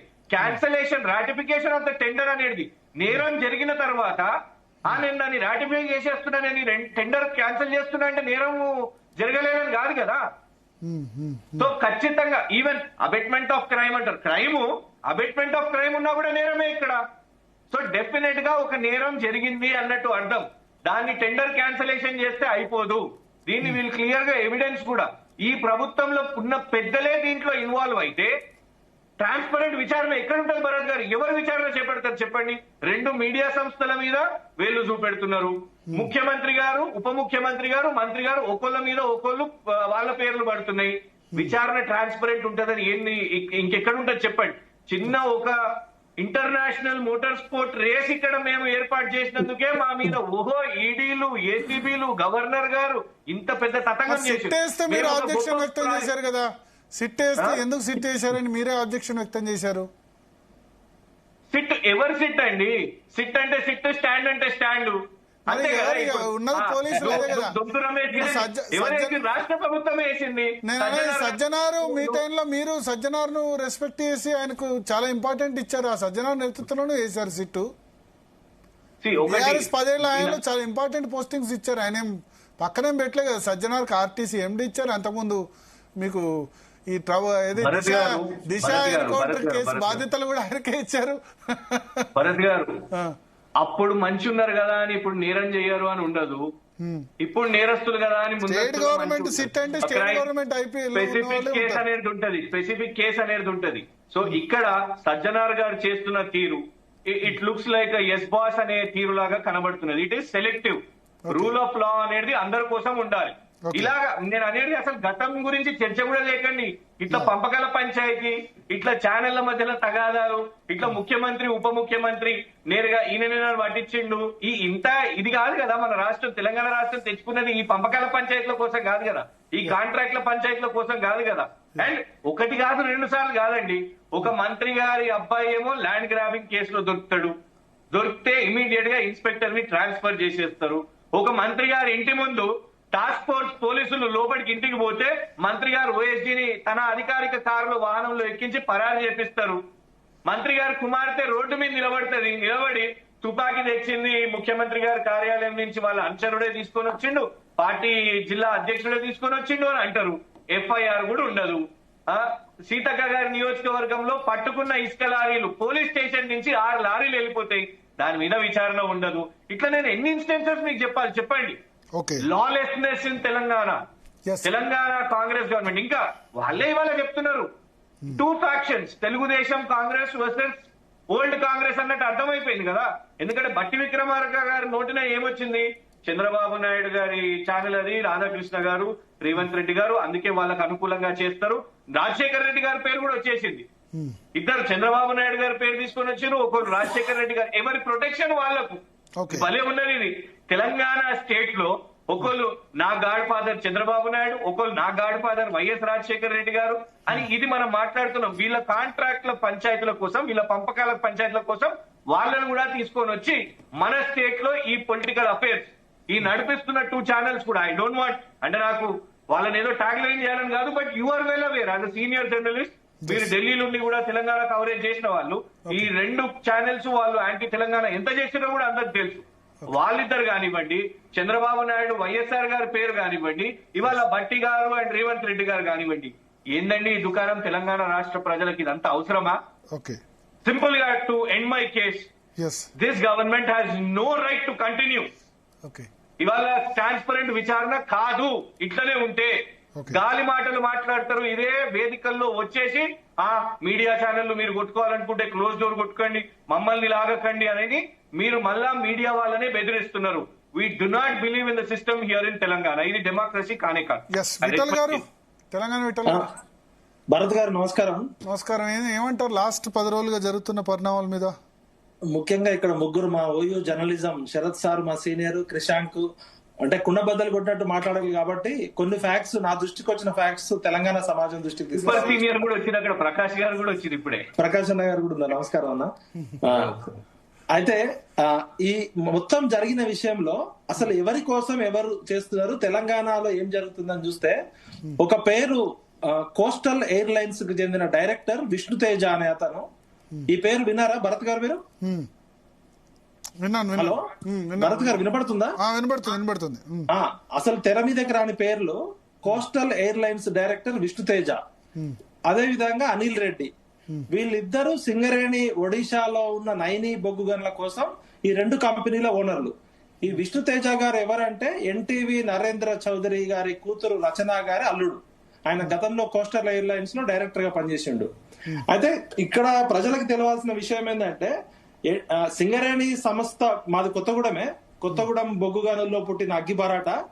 ఇది ఇందాక క్రిషాంక్ గారు చెప్పినట్టు నైతిక విలువలు ఏ విధంగా పతనమైనవి, రాష్ట్ర కేబినెట్ లో ఉన్న మంత్రులు ఏ విధంగా వాడుతున్నారంటే కాంగ్రెస్ పార్టీ అధికారంలోకి వచ్చిన దగ్గర నుంచి 2 సంవత్సరాల్లో సింగరేణి సంస్థలో జరిగిన అవినీతి అక్రమాల మీద గతంలో పనిచేసి నా చైర్మన్ 2200 కోట్లతో ఒక కంపెనీలో, ప్రైవేట్ కంపెనీలో పెట్టుబడులు పెట్టినని మాకున్న ఇన్ఫర్మేషన్.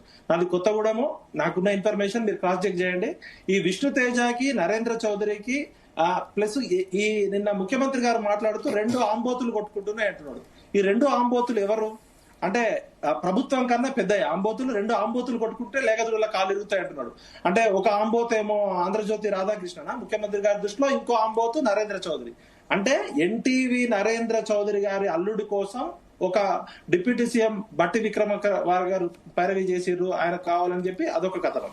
2 కోమటిరెడ్డి వెంకటరెడ్డి గారి తమ్ముడో అన్ననో అనిల్ రెడ్డి గారి కంపెనీకి సంబంధించిన ఈ 2 కంపెనీలు బొగ్గు గనులు 25 సంవత్సరాల పాటు లీజుకు తీసుకోవడంలో జరిగిన కథ నుంచి అది ఎక్కడికి పోయింది? ఎన్టీవీలో 3 జర్నలిస్టులు అరెస్ట్ కావడం జరిగింది.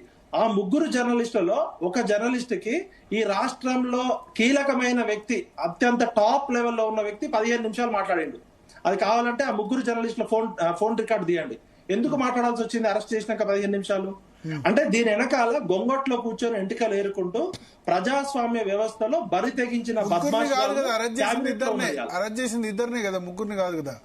ఇద్దరులో ఆ 3 కేసులో 3లో ఒక ఆయన చారి, ఒక ఆయన మన దొంతు రమేష్, ఇంకో పర్సన్. ఆ 3లో ఒక పర్సన్ కి ఈ రాష్ట్రంలో ఉన్న టాప్ వ్యక్తి 15 నిమిషాలు ఫోన్ లో మాట్లాడాల్సిన అవసరం ఎందుకు వచ్చింది? అసలు ఏం చేస్తున్నారు వీళ్ళు? ప్రజాస్వామ్యం పేరుతో ప్రజల చేత, ప్రజల కొరకు, ప్రజలే పరిపాలించిన ప్రజా సేవకులు ఫైనాన్షియల్ గ్యాంగ్ రేప్ చేస్తున్నారు. కొండలు మింగిన ఆనకొండలు, గుట్టలు మింగిన గుండాగాళ్ళు, బొగ్గు గనులు మింగాలని చూస్తున్న బ్రోకర్ గాళ్ళ చేతిలో తెలంగాణ బందీ అయిపోయింది. తెలంగాణ ఉద్యమం వచ్చింది ఇలాంటి బ్రోకర్ గాళ్ళు, లోఫర్ గాళ్ళు, జోకర్ గాళ్ళ కోసం కాదు. 1200 మంది పిల్లలు చచ్చిపోతే తెలంగాణలో పేద ప్రజలు, బడుగు బలహీన వర్గాలు, యువతకు ఉద్యోగావకాశాలు వస్తుంటే ఇక్కడ కులాల మధ్య ఆధిపత్యం కోసం నిన్న ఖమ్మంలో రేవంత్ రెడ్డి గారి స్పీచ్ చూస్తే ఆయన మరి టీడీపీ ముఖ్యమంత్రి లేకపోతే కాంగ్రెస్ ముఖ్యమంత్రి, కాంగ్రెస్ హైకమాండ్ ఇక్కడ ఉందా? అసలు ఏం జరుగుతుందంటే పూర్తిగా రాజకీయ వ్యభిచారము, మీడియా, మంత్రులు, వ్యాపార సంస్థలు 3 కలిసిపోయి ప్రజలను పిచ్చోళ్ళని చేస్తున్నారు. ఇమీడియట్ గా తెలంగాణలో మరో కొత్త ఉద్యమం రావాలి. ఈ చెత్తనా కొడుకులు అందరినీ తీసి మురికాలలో పడేయాలి. ఎందుకంటే వీళ్ళు పేరుకి కేబినెట్ మంత్రులు కానీ వాటాల కొట్లాటలు ఏం జరుగుతుందండి? ఒక ఆయన పొంగులేటి శ్రీనివాసరెడ్డి కొడుకు వాచీలు స్మగ్లింగ్ చేసే కేసులో ఉంటాడు. పొంగులేటి శ్రీనివాసరెడ్డి ఇంటికి ఈడీ రైడింగ్ అవుతుంది, 13 మిషన్లు లెక్క పెడతారు, ఆ వివరాలు తెలియదు. అదే విధంగా పొన్నం ప్రభాకర్ మీద ఆరోపణలు వస్తాయి, అవి పట్టించుకోరు. కొండా సురేఖ కూతురు డైరెక్ట్ గన్ కల్చర్ వచ్చింది, ఆ రోహిన్ రెడ్డి అనేటువంటి దగ్గర గన్నులు ఉన్నాయి, లేకపోతే ఇంకా గన్ను కల్చర్ అంటే గన్నుల కల్చర్ ఇక్కడ ఉందని ఆమె ఓపెన్ గా చెప్తుంది. అక్కడే ఉండదు. కొండా సురేఖ వర్సెస్ పొంగులేటి ఒక కేసు నడుస్తుంది. జూపల్లి కృష్ణారావు గారి మంత్రివర్గం వల్ల నేను ఈయన చేసే అక్రమాల వల్ల తట్టుకోలేకపోతుందని ఒక principal senior IAS officer Rizvi garu రాజీనామా చేస్తారు. అసలు ఈ రాష్ట్రంలో కాంగ్రెస్ పార్టీని అధికారంలోకి తెచ్చి మేము చాలా తప్పు పని చేసినాం. కేసీఆర్ గారి మీద కోపంతో మేము చేసిన ఉద్యమం ఈ చెత్త కాంగ్రెస్ నా కొడుకులు తీసుకొచ్చి తెలంగాణ మొత్తాన్ని మళ్ళాగం చేస్తారు. మళ్ళొక్కసారి కాంగ్రెస్ పార్టీ అనే పదం కూడా లేకుండా ఎవరైనా నిజమైన కాంగ్రెస్ కార్యకర్తలు ఉంటే వాళ్ళ చెప్పుతో వాళ్ళు కొట్టుకునేట్టు చేస్తున్నారు. ఇలా కాంగ్రెస్ పార్టీ పేరుకు కాంగ్రెస్ పార్టీ కానీ మొత్తం దందాలు, లోఫర్ గాళ్ళు, జోకర్ గాళ్ళు వచ్చి వాళ్ళు original Congress versus TDP Congress, Kamma Congress, Reddy Congress ఇట్లా కులాల వారిగా వర్గాల వారిపోయింది. ఈ 2 ఆంబోతుల మీద కేసులు పెట్టే దమ్ము రేవంత్ రెడ్డికి ఉందా? ఒక ఆంబోతు నరేంద్ర చౌదరి అని చెప్తున్నాడు, ఒక ఆంబోతు రాధాకృష్ణ. ఈ 2 ఆంబోతులు కలిసి డైరెక్ట్ ముఖ్యమంత్రి గారు భరత్ గారు నిన్న ముఖ్యమంత్రి గారు స్పీచ్ ప్లే చేయండి. భరత్ గారు నిన్న ముఖ్యమంత్రి గారు స్పీచ్ ప్లే చేయండి. 2 ఆంబోతులు కొట్టుకుంటున్నాయి అన్నాడు. 2 ఆంబోతులు కొట్టుకొని మా మంత్రుల లేగజీడల కాళ్ళు ఎందుకు ఎరగడుతున్నాడు అంటే ముఖ్యమంత్రి గారు కన్నా మంత్రుల కన్నా ఈ 2 ఆంబోతులు పెద్దయా? మరి 2 ఆంబోతులు ఏంటంటే మీడియా వాళ్ళు అదే అన్నారు. ఇప్పుడు యూట్యూబ్ వాళ్ళేమో తోలు తీస్తా అన్నారు, కానీ ఛానల్స్ విషయానికి వచ్చేసరికి నాకేమైనా ఉంటే వివరణ అడగండి అన్నారు. ఆ పెద్ద మనుషులట వాళ్ళు, పెద్ద మనుషులు విజ్ఞతగాళ్ళు. తెలంగాణ ఉద్యమానికి వ్యతిరేకంగా పనిచేసిన కిట్టుగాడు ఒకడు, ఇంకొకడు అమ్మాయిల్ని సప్లై చేసిన బ్రోకర్ గాడు ఒకడు, వీళ్ళు పెద్ద మీడియా ఛానల్ పెట్టి నీతులు చెప్తుంటే మనం కూర్చోవాలి. భరత్ గారు మీరు జర్నలిజం చదువుకున్నారు, మీరు ప్రొఫెసర్ జర్నలిస్టు. నేను తెలంగాణ ఉద్యమంలో ఉన్న జర్నలిజం ఉన్నా, కృషాంక్ జర్నలిస్టు, శరత్ గారు జర్నలిస్టు. మనము ఉన్నది ఉన్నట్టు చెప్పాల్సిందే. ముఖ్యమంత్రి గారు ఒక ముఖ్యమంత్రి గారు పదే రాధాకృష్ణ ఇంటికి ఎందుకు వెళ్తున్నాడు? ముఖ్యమంత్రి గారికి మిగతా మీడియా లేదా? అంటే అక్కడ సెలెక్టివ్ గవర్నెన్స్ ఉందా? ఏం జరుగుతుంది రాష్ట్రంలో? ఇది 1200 మంది పిల్లలు చచ్చిపోతే వచ్చిన తెలంగాణ కుండ బద్దలు కొట్టినట్టు చెప్తాం. బ్రోకర్ గాళ్ళు, లోఫర్ గాళ్ళు, జోకర్ గాళ్ళ చేతిలో తెలంగాణ బందీ అయింది. ఖచ్చితంగా వీళ్ళందరినీ బజార్ లో బరిదెగించి విడదీయాలి. ఏం జరుగుతుంది? క్విట్ ప్రోగ్రామ్ అంటే సింగరేణి బొగ్గు గనులలో వాటాల కొట్లాట కోసం ఇవాళ మంత్రులు బరితెగించి మాట్లాడుకుంటున్నారు కదా. ఒక ఆయనేమో ఆయన తమ్ముడు కంపెనీ కోసం ఆయన చేసిండు, ఇంకో ఆయనేమో ఒక నరేంద్ర చౌదరి అల్లుడు కోసం ఒక ముఖ్యమంత్రి పెట్టిండు. నిన్న డైరెక్ట్ దొరికిపోయారు కదా, దొంగలు దొరికిపోయారు కదా. ముఖ్యమంత్రి గారికి ఏమన్నా నైతికత కానీ ఆంధ్రజ్యోతి రాసింది వాస్తవం అని మీరు చెప్తున్నారు, నమ్ముతున్నారు అంతేనా? సార్ ఆంధ్రజ్యోతి రాసింది వాస్తవం అయితే బట్టి విక్రమార్క పదవి పోవాలి, కోమటిరెడ్డి పదవి పోవాలి. ఆంధ్రజ్యోతి రాధాకృష్ణ గారు రాసింది వాస్తవం కాకపోతే సిట్టు విచారణ చేసి రాధాకృష్ణ గారిని అరెస్ట్ చేయాలి. భరత్ గారు ఆంధ్రజ్యోతి రాధాకృష్ణ గారు రాసింది నిజమైతే కోమటిరెడ్డి వెంకటరెడ్డి పదవికి రాజీనామా చేయాలి, జైల్లో పెట్టాలి. అదే విధంగా బట్టి విక్రమార్కర్ జైల్లో పెట్టాలి, ఎన్టీవీ నరేంద్ర చౌదరిని జైల్లో పెట్టాలి.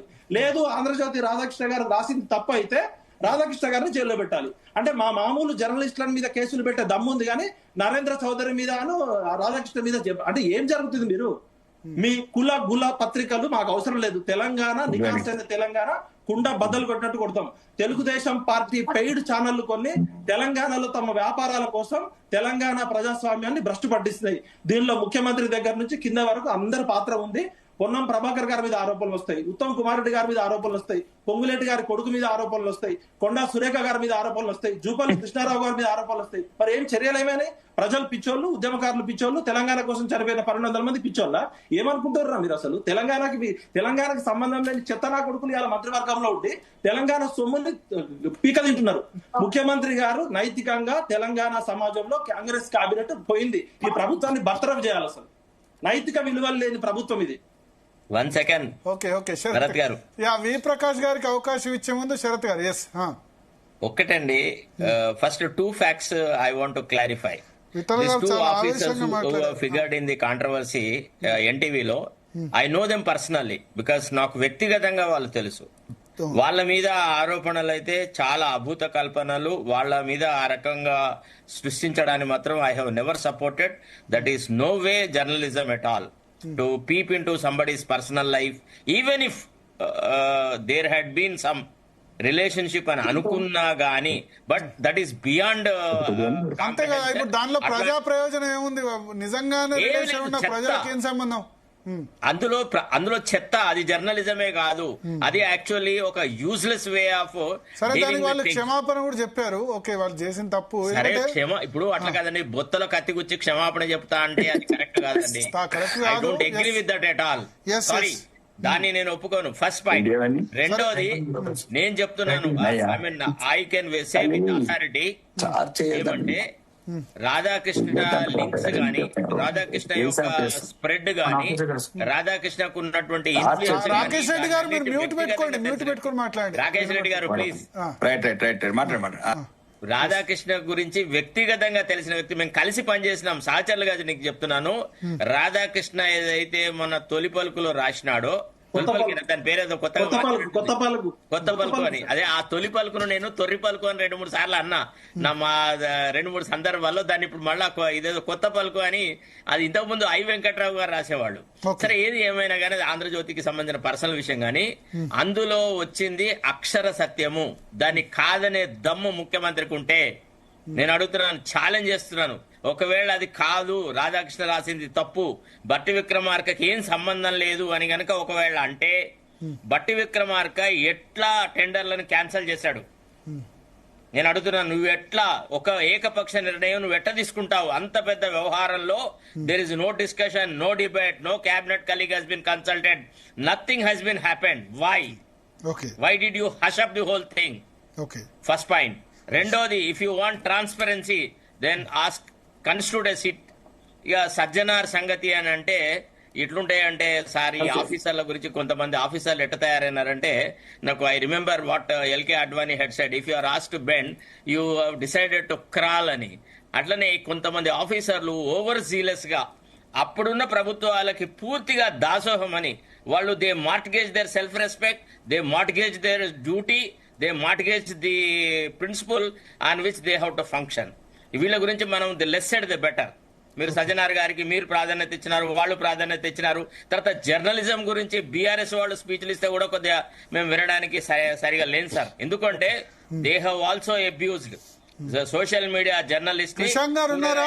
ఆయన ఒక ఆయనని వాళ్ళ పార్టీల ఆఫీసుల మీద అటాకులు చేసేసి, ఆఫీసులు ధ్వంసం చేసి సర్వనాశనం చేసినారు. అసలు ఈ సోషల్ మీడియా జర్నలిస్టుల మీద పోలీసులను ప్రయోగించడం అనేటువంటి ప్రక్రియకి నాంది ప్రస్తావన సర్వస్వము బీఆర్ఎస్ తోనే స్టార్ట్ అయింది. ఎవరైతే వాళ్లను ఒక ఉద్దానానికి, ఒక గొప్పతనానికి తీసుకొని వచ్చినారో, ఏ ఉద్యమకారులైతే వాళ్లకు సహాయ సహకారాలు అందించినారో వాళ్ళ కాళ్ళు వేళ్లు నరికినటువంటి చరిత్ర బీఆర్ఎస్ ది. సేమ్ అదే ట్రెండ్ ఇవాళ కంటిన్యూ అవుతుంది. This is not anything very different. I use to see all these things. మినిస్టర్లు ఒకళ్ళ మీద ఒకళ్ళు పిలిచి చెప్పడము, కథా కార్ఖానా. మీకు ఒక విషయం చెప్తాను సార్, నేను when I was working as a journalist, మాకు బడ్జెటరీ ప్రపోజల్స్ అన్ని ఒక మంత్రి గారు చెప్పినారు sir. We have reported in Eenadu ఇట్లా బడ్జెట్ ఈ రకంగా వస్తుందని. ఒక ఇంగ్లీష్ ట్రాడిషన్ ఏముందంటే, బడ్జెటరీ డీటెయిల్స్ ని కనుక బయటికి పొక్కితే బడ్జెట్ ప్రజెంటేషన్ కంటే ముందు cabinet should take collective responsibility and they have to resign అని. అయితే ఏమైంది, రామారావు గారు అందరు రిజిగ్నేషన్లు తీసుకొని బేగంపేట ఎయిర్పోర్ట్ కు పోయినాడు. మాకు ఇన్ఫర్మేషన్ వచ్చింది కదంటే, Ramarao is going to Delhi to attend national front presidium meeting, he has collected the resignation from all members అని. అయితే మా దగ్గర కొంతమంది చెంచాగాళ్ళు ఉంటారు కదా, లేదు క్యాబినెట్ రీకన్స్టిట్యూట్ చేస్తున్నారండి, దానిలో తప్పు ఏమి లేదండి, ఈ వార్తను బాగా ప్రొజెక్ట్ చేయొద్దండి అని ఇక కమ్మ సామాజిక వర్గానికి అనుకూలంగా ఉన్న వాళ్ళు కొందరు మాట్లాడినారు. మేము అట్లా కాదు, అసలు పద్ధతి ఇది కాదు అని చెప్పేసి మేము ఆ వార్తను హైలైట్ చేసినాం. నిజానికి మాకు తెలుసు మంత్రి ఎవరో, మా రామారావు గారికి తెలుసు. మళ్ళా ఆ 33 మినిస్టర్స్ తీసేసినాడు, మళ్ళా కొత్త వాళ్ళని కన్స్టిట్యూట్ చేసినాడు. అంటే ఈ రకంగా మంత్రులు ఒకళ్ళ మీద ఒకళ్ళు చెప్పుకోవడము, ఒకళ్ళ మీద ఒకళ్ళు రాజకీయాలు చేయడము, ఇదంతా చాలా పరిపాటండి. అయితే నైతిక విలువల గురించి మాట్లాడే అర్హత ఈవెన్ ఇసుమంతా కూడా రేవంత్ రెడ్డికి లేదు. రేవంత్ రెడ్డికి అసలు ఇందిరమ్మ పాలన అంటారు, ఇందిరమ్మను పూర్తిగా సర్వనాశనం చేసిన ఎన్టీ రామారావుని పొగడతారు. అసలు అది కాంగ్రెస్ పార్టీ మీటింగా, ఎన్టీ రామారావు వర్ధంతి సభన ఫస్ట్. తర్వాత కాంగ్రెస్ పార్టీ ముఖ్యమంత్రి కాంగ్రెస్ పార్టీని డెవలప్మెంట్ మీద కాన్సన్ట్రేషన్ చేస్తాడా, తెలుగుదేశం పార్టీని బొందబెట్టినాడిని బీఆర్ఎస్ ను బొందబెట్టాలంటారా? ఎవడన్నా ప్రతిపక్షాన్ని లేకుండా ప్రభుత్వ పాలన సాగాలి, ప్రతిపక్షమే ఉండద్దు అన్న ఫాసిస్ట్ అప్రోచ్ ఎవడు ఎంకరేజ్ చేస్తారు? ఇవాళ తెలుగుదేశం బీఆర్ఎస్ మీద ప్రేమతోని మనము ఒక ప్రతిపక్షం బలమైనది ఉండాలని అనట్లేదు. ఇది కేవలం ఏంటంటే ఏకపక్షంగా ఉంటే ఒక గిట్లాంటి ముఖ్యమంత్రులే వస్తారు, గిట్లాంటి దగుల్ బాజీగాళ్లే మంత్రులు అవుతారు, ఇట్లాంటి వాళ్ళ చేతిలోనే ప్రజల ఇంట్రెస్ట్ దెబ్బతింటది. కాబట్టి బలమైన ప్రతిపక్షం ఉండాలంటున్నాం. అయితే ఇక్కడ ఏమైంది, ఒక ఇన్వర్టిబ్రేట్ పార్టీ ఉంది బీజేపీ, దానికి నడ్డి లేదు, దానికి ఏది లేదు. అసలు వాళ్ళు డెవలప్ కావాలన్న కోరికే మర్చిపోయినారు. వాళ్ళు మేము ఒక ప్రతిపక్షం అనే సంగతి ఇంకా మాట్లాడుతుంటే రాకేష్ రెడ్డి గారు నవ్వుతున్నారు. ఒకరిద్దరు ఉన్నారు పాపం, వాళ్ళది ఏముంది కానీ చెప్తున్నాను, పార్టీకి ఇవాళ బ్రహ్మాండమైన అవకాశం ఉంది. There is a vacuum for the BJP. ఒకవేళ బీజేపీ ప్రజలు రారా అంటే వద్దు వద్దు మాకు వద్దు అధికారం అంటారా? అంతేనా? అంతే కదా సార్. వాళ్ళు మడిగట్టుకొని ఉన్నారు సార్. వాళ్ళని చూస్తే చాలా జాలి వేస్తుంది. ఈ 10 రోజుల దానికి అసలు వాళ్ళ స్పందనే లేదు. రాకేష్ రెడ్డి గారు చెప్పండి. ప్రభావంతో దేశమంతటా అసలు ఎప్పుడైతే అంటే ఈ రైటిస్ట్ ఫోర్సెస్ ఎంటర్ గాని ప్లేసెస్ లో రైటిస్టులు బలపడ్డారు. కానీ తెలంగాణ లాంటి పార్టీ రాకేష్ రెడ్డి గారు జవాబు చెప్పాలి. శరత్ గారు మాట్లాడినారు, ఇక లేవకుండా చేస్తా ఉన్నారు. రాకేష్ రెడ్డి గారు చెప్పండి.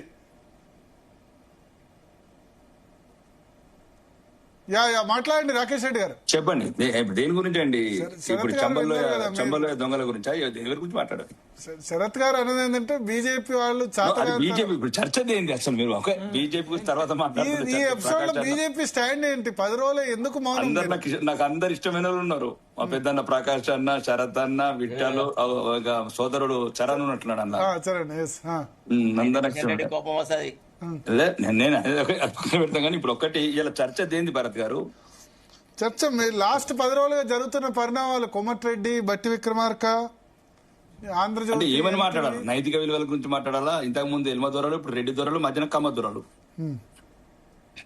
ఇప్పుడు ఇప్పటిదాకా శరత్ అనే చెప్పిండు లాస్ట్ 10 ఏళ్ళు ఏం జరిగింది చెప్పిండు. సోషల్ మీడియా కావచ్చు, పత్రికల మీద దాడులు కావచ్చు, రాళ్ళ రప్పలు కావచ్చు. అంటే మొత్తానికి నేను మొదటి నుంచి కట్టుబడి ఉన్నా. తెలంగాణ సాధించుకున్న ఉద్దేశమే పక్కన పెట్టారు. నేను దీని మీద క్లియర్గా ఉన్నా. ఒక తెలంగాణ సాధించుకున్న ఉద్దేశమే పక్కన పెట్టారు. తెలంగాణ వెనుకబాటుతనం మర్చిపోయినరు, రూరల్ తెలంగాణ మీద అభివృద్ధి గురించి మర్చిపోయినరు, చౌకబారు ప్రకటనలు, చౌకబారు వాగ్దానాలు, ప్రజల్ని సోమరపోతులు చేసే స్కీములు పెట్టి తెలంగాణని మిగులు బడ్జెట్ తెలంగాణ నట్టేయటం ఉంచారు. ఇప్పుడు మేము ఇవేనాలిగా ఆ సినిమా హీరోయిన్ టెలిఫోన్ ట్యాపింగ్, మాకు శ్రీకాంతాచారి తగలబెట్టుకుంటే ఉద్యోగాలు వస్తాయంటే ఆ పిల్లలు 2 లక్షల మంది రోడ్ల మీద తిరుగుతున్నారు. దేని గురించి మాట్లాడాలి కూడా చర్చల కోసం అర్థం కావట్లేదు భరత్. నాకు అది ఇబ్బందికరంగా ఉంది. ఎందుకంటే ప్రకాష్ అన్న బాగా సీనియర్, అన్ని రంగాలలో నిష్ణాతుడు, తెలంగాణ ఉద్యమానికి ఒక మంచి పిల్లరు. ఎందుకు మాట్లాడాలా మేము ఇప్పుడు? ఒకటి ఇది ఇప్పుడు అతని కమ్మదొర రాసిండు ఒకైనా ఏదో, ఆ దొరను పోయి ఇప్పుడు ఈ రెడ్డి దొర కలిసి మొన్న జనవరి 1 నాడు ఎవరైనా ముఖ్యమంత్రిని కలుతారా? ముఖ్యమంత్రి పోయి ఇట్లాంటి వాళ్ళని కలుతారా? అంటే ఎటు పోతున్నది తెలంగాణ? ఇప్పుడు ఎటు పోతున్నది తెలంగాణ? మరి ఆ కమ్మ దొరనే రాసిండు పత్రికల మంచిగా. ఇది అన్ని 1000 కోట్ల స్కామ్ అండి ఇది. కానీ ఏదేమైనా ఆ ఒకటే ఎన్టీవీ ఆ ధర కూడా కమ్మ దొరనే కాబట్టి, అంటే వీళ్ళంతా ఒక కులాల కుంపటి ఇదంతా దరిద్రం చేసి మా పొలాలను చంపేసారు, మొత్తం నాశనం చేసినారు ఈ తెలంగాణని. ఇప్పుడు మా చర్చలు నేను 2 సంవత్సరాల నుంచి ఇవే చర్చలు, టెలిఫోన్ ట్యాపింగ్, లేకపోతే అంటే మొత్తానికి ఏం జరగదు ఈ రాష్ట్రంలో. ఏదైతే నీళ్లు, నిధులు, నియామకాలు. ప్రకాష్ అన్న ఒక చిన్న విషయం చెప్తాను. నేను మొన్న ఎంత రక్తం మరిగిందన్న అసెంబ్లీలో నాకు. అంటే నాకు ఆ సంఘటన కొత్తదే, కానీ ఇప్పటికి కూడా నిజం వస్తలేదు నాకు. ఎందుకంటే ఒక ప్రాజెక్ట్ మాకు ప్రజెంటేషన్ ఇచ్చినాడు, మీకు బాగా తెలుసు, మీరు నిపుణులు దాంట్లో నీళ్ళలో. ఈ జూరాల శ్రీశైలం దాని మీద మాకు ప్రజెంటేషన్ ఇచ్చి అసెంబ్లీలో చూసిన తర్వాత ఏదైతే ఓకే అది ఎక్కడ తీసుకుంటారు, ఏం తీసుకుంటారు తర్వాత పెడదాం, అది కట్టినప్పటికీ చూసినప్పటికీ చూద్దాం, ఇలా అన్ని కమిషన్లు వచ్చినాక టెండర్ వస్తే చూద్దాం.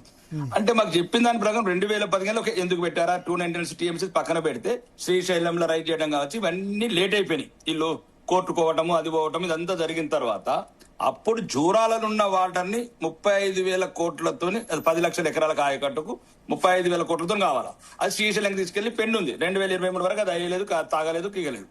తర్వాత ఏమైంది, మళ్ళీ మన అసెంబ్లీలో డిస్కషన్, వాళ్ళు ప్రజెంటేషన్, వీళ్ళు ప్రజెంటేషన్, ఇద్దరు మూర్తులు అంటే ఏమంటారు మంచిగా నిజాయితీ పనులు అనుకోండి 2 పార్టీలలో. ఇది ఒకటే చెప్పి ముగిస్తా సార్. ఇది ఒక్కటే ఎందుకంటే 50,000 కోట్ల స్కామ్ ఇది కూడా తెలగలనా నేను ఎక్కడ? ఎందుకంటే ఈ పనికిరాని ఎక్కువ అంటే ఎందుకు ఈ రాజకీయ నాయకులు చేసే తప్పిదాల వల్ల అడిగాను, చాలా మంది మంత్రులను అడిగాను. ఈ ఒక్కటి విషయం అన్న చరతన మీరు కూడా వినాలా. మళ్ళా అది ఏమైంది, మళ్ళా మాకు అసెంబ్లీ డిస్కషన్ ఏంటంటే మళ్ళా జూరాలకి జూరాలకు అయితే 35,000 కోట్లు 85,000 కోట్లు అయింది. నేను ఆ రోజు ఒక 4 మంది సీనియర్ మంత్రులు అడిగిన పేర్లు ఎందుకని, అన్న ఏంది వాళ్ళు తినలేదు పెట్టలేదు 50,000 కోట్లు ఏంది, ఆ 35,000 కోట్లు జూరాలకు తెచ్చి అయిపోయేదానికి మళ్ళీ శ్రీశైలం కొండ 15 లాపి మళ్ళీ జూరాలకు తెచ్చి 85,000 కోట్లు చేసుడు, ఈ 50,000 కోట్లతో తెలంగాణ డెవలప్ చేస్తే రూరల్ తెలంగాణ బాగుంటుందని అన్నాను. ఓకే, ఇప్పుడు గౌరవనీయ ముఖ్యమంత్రి గారు ఏబిఎన్ వేమూరు రాధాకృష్ణ 1వ తారీఖు జనరల్ గా ఒక ఆనరబుల్ పోస్ట్ స్టేట్ కు ఫస్ట్ పర్సన్ అతను వెళ్ళి అందరు కలుస్తారు, పత్రికాధిపతులు కావచ్చు, టీవీ అధిపతులు కావచ్చు, లేక సినీ స్టార్ కావచ్చు, ఈయన వెళ్ళి అన్నిటికి వెళ్ళి కలుపుతున్నాడు. అంటే ఎంత ఇంపార్టెంట్ ఉంది అతనికి రాష్ట్రంలో. అతను రాసిండు, మీరు అన్నట్లు ఇప్పుడు ఎవరు సోదరుడు అన్నాడు, ఖండించాలా కదా రేవంత్ రెడ్డి గారు, ఖండించలేదు అంటే అంత నిజాలు అన్నట్లే కదా.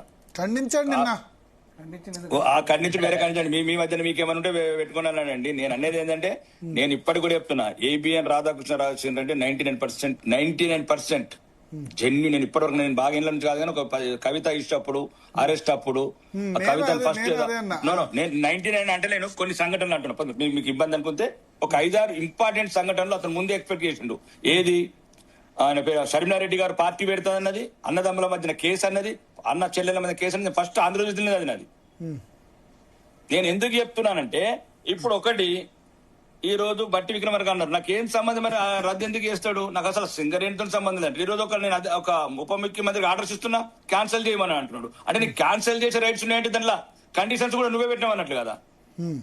అంటే ఇదంతా తెలంగాణ ప్రజలను పక్కదో పట్టించడము, 1,000 కోట్ల అవినీతి చేయడం, ఇది ఒక భాగము. రెండోది, అది ఏదైతే రాశారో ఎన్టీవీలో, అది ఎట్టి పరిస్థితుల్లో హర్షించదగ్గ విషయంగా, ఎంత పెద్ద జర్నలిస్ట్ అయినా ఇంకా రారు. ఒక ఉన్నతపరమైన ఒక పోస్టుల మహిళలను ఆ రకంగా కించపరచడం కరెక్ట్ కాదు.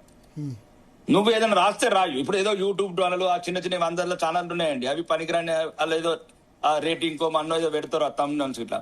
కానీ ఒక గౌరవనీయమైన ఐఏఎస్ ఆఫీసర్లని, మహిళా అధికారులని ఈ రకంగా, అది ఈ తెలంగాణ సంస్కృతికి విరుద్ధం ఈ దుర్మార్గులు ఎట్లా రాస్తున్నారు. కానీ అంటే ఒక మహిళలని ఒక ఉద్యోగాలు చేయకుండా మానసికంగా మళ్ళీ 20 ఏళ్ళ దాకా ఉద్యోగం అంటే సరైన నిర్ణయాలు తీసుకోరు, ఎవడెక్కడ అంటగడతాడు మమ్మల్ని అని.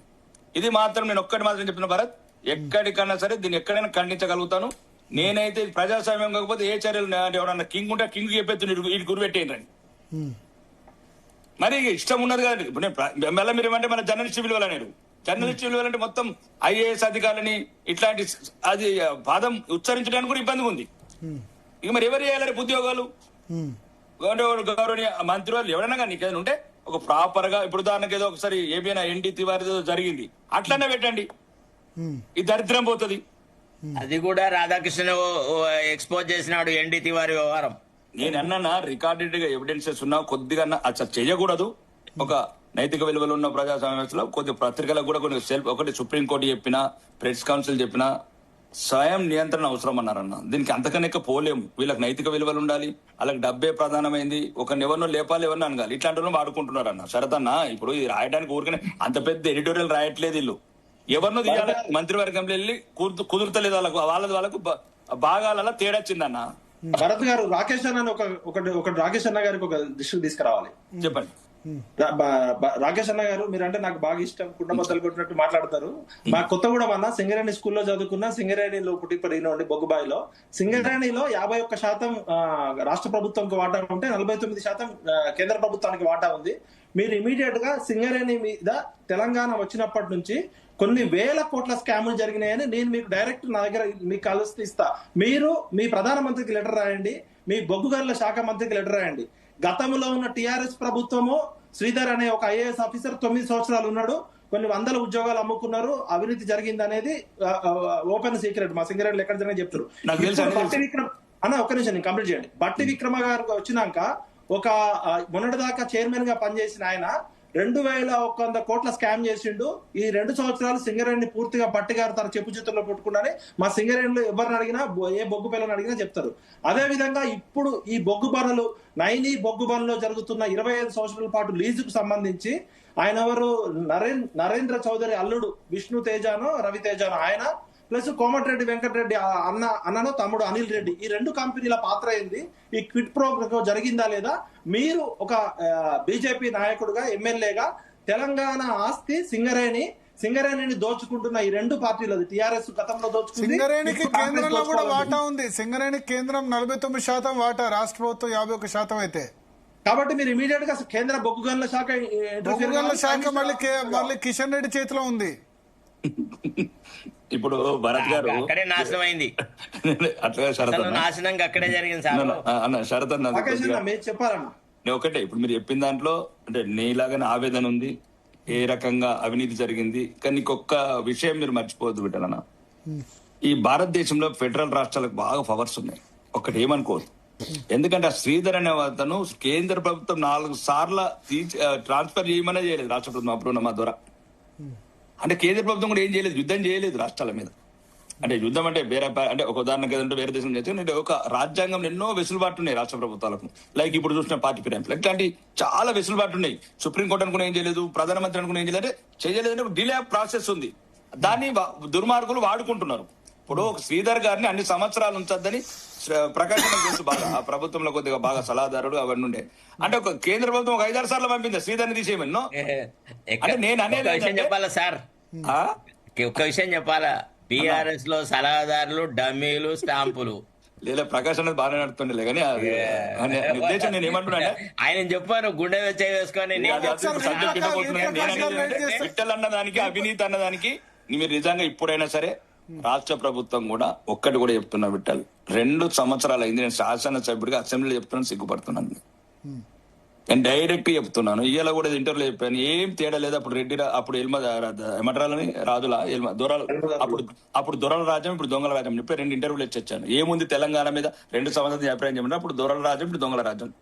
ఇంకా దీనికి ఎక్కడో ఒక చోట మార్పు రావాలి. అంటే నేను ఒక రాజకీయ నాయకుడు ఒకసారి ఇబ్బందిగా అనిపిస్తుంది, కానీ తప్పదు. ఇంకా మరి పరిస్థితులలో ప్రజాస్వామ్యంలో ప్రతి ఒక్కరు దుప్పట కింద పడేసిపోతే ఇంకా దరిద్రం అవుతుంది. మీలాంటి వాళ్ళం మాలాంటి వాళ్ళం ప్రశ్నించే గొంతులు ఉండాలి. ఈ ప్రశ్నించే గొంతులు సమాజానికన్నా తెలుస్తుంది. ఓకే మనం ఏం చేయలేమో బీజేపీలో. రాకేష్ అన్న మీరు ఒక లెటర్ రాయొచ్చు, ఎందుకంటే నేను రాస్తాను తప్పక రాస్తాను, జరిగిన స్కాముల మీద నేను తప్పక రాస్తాను, సిబిఐకి రాస్తాను, గౌరవనీయ ప్రధానమంత్రి రాస్తాను, ఎక్కడెక్కడ మెయిన్ పర్సన్స్ ఉన్నారో రాస్తాను. అది ఒకటి నాకు ఉన్న హక్కు, ఒక శాసనసభ్యుడిగా నాకు ప్రజాస్వామ్యంలో ఉన్నతమైన హోదాలో ఉన్నాను, రాస్తాను. మేము కూడా కొట్లాడతామే, సింగరేణి బొగ్గుబాయి జీవితాలు ఆగమైపోయినాయి, బొంబాయి దుబాయ్ బొగ్గుబాయి అని ఇంకా పెనమించి పొయ్యిలో పడ్డట్టు అవుతుంది. ఈ 12 సంవత్సరాల్లో సింగరేణిలో జరిగిన స్కాముల మీద ప్రత్యేక ఎంక్వైరీ చేయాలి. నేనే ఇట్లనే చూడు, ఆ రోజు శరత్ అన్న మేము చర్చలలో కూడా ఉన్నాం. ఒక్క ఎమ్మెల్యేని ఆ రోజు కూడా సంవత్సరం కింద అన్నాడు, ఏం కాదు ఇక్కడ ఈ దేశంలో 5 నిమిషాలకు కోర్టు తీసుకున్న అడ్వకేట్లు ఉన్నారు. ఉరి శిక్షను 30 ఏళ్ళు వాయిదా చేస్తారు, చచ్చిపోయాక ఉరి శిక్ష పడదానికి, చచ్చిపోయినా కూడా. అంటే నేను అన్ని వ్యవస్థలు నేను అనేది ఏంటంటే తెలంగాణ మాత్రం మొత్తానికి మొత్తం అవినీతి పరుల చేతులు ఉంది. ప్రకాష్ గారు ఏమంటారు?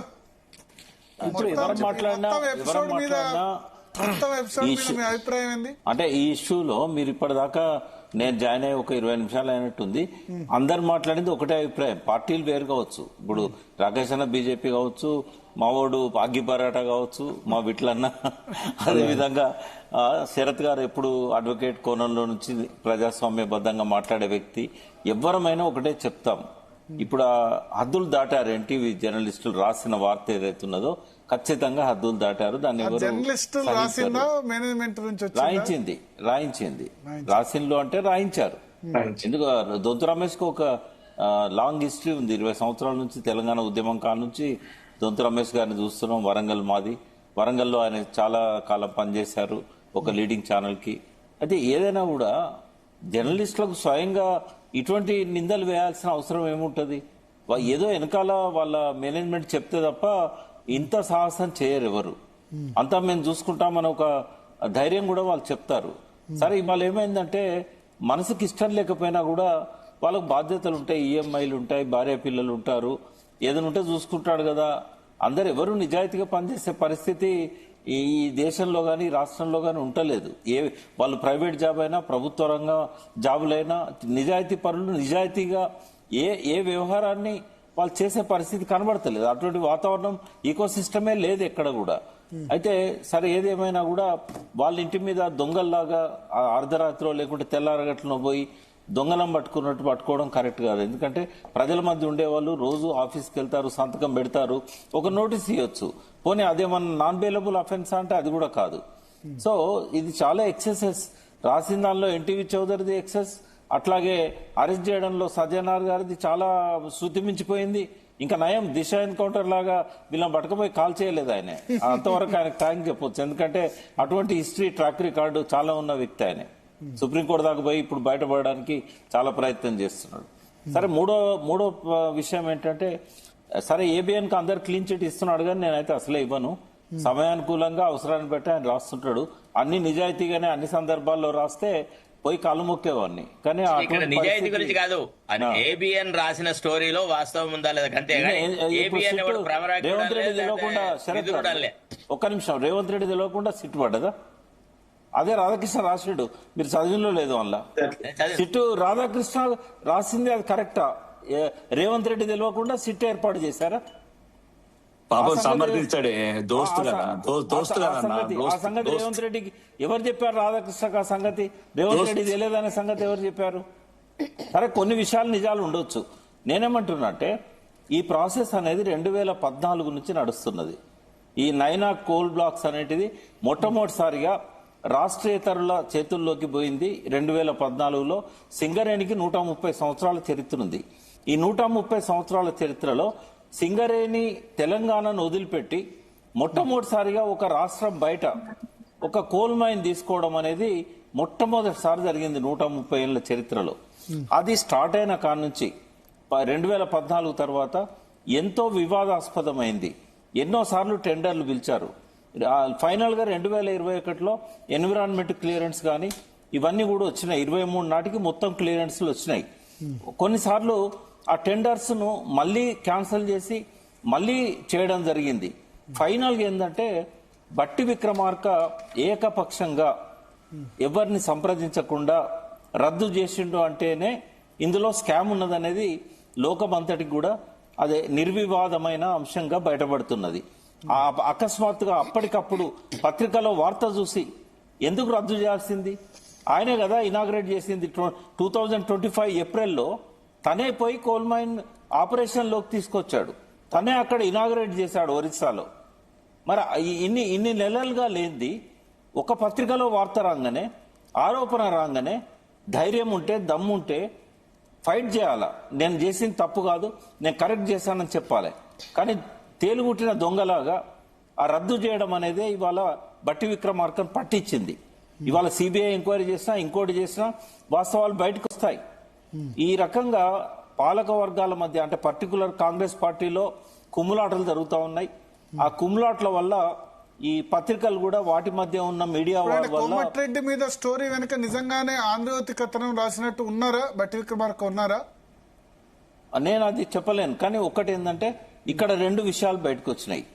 రేవంత్ రెడ్డి మంత్రివర్గంలో సయోధ్య లేదు, కుమ్ములాటలు ఉన్నాయి, తీవ్రమైన సంక్షోభంలో రేవంత్ రెడ్డి ఉన్నాడు. అందుకే మీరందరూ ఒక రకంగా చూస్తున్నారు. ఖమ్మంలో ఆయన మాట్లాడింది, నేను ఇంకొక రకంగా చూస్తున్నాను. ఆయన అల్టిమేటం కాంగ్రెస్ పార్టీకి ఇచ్చాడు ఖమ్మంలో నిన్నట్లా మాట్లాడడం వల్ల. ఆయన టీడీపీని ఉదాహరణగా తీసుకొని టీఆర్ఎస్ గద్దెలను కూలగొట్టమని అంటే, కేంద్రానికి ఏంటంటే, నన్ను డిస్టర్బ్ చేసినట్టయితే నేను టీడీపీలో ఒక కూటమికి నేను నాయకత్వం వహించే అవకాశం ఉంటుందనే ఒక మెసేజ్ పరోక్షంగా ఆయన ఇవ్వగలిగాడు.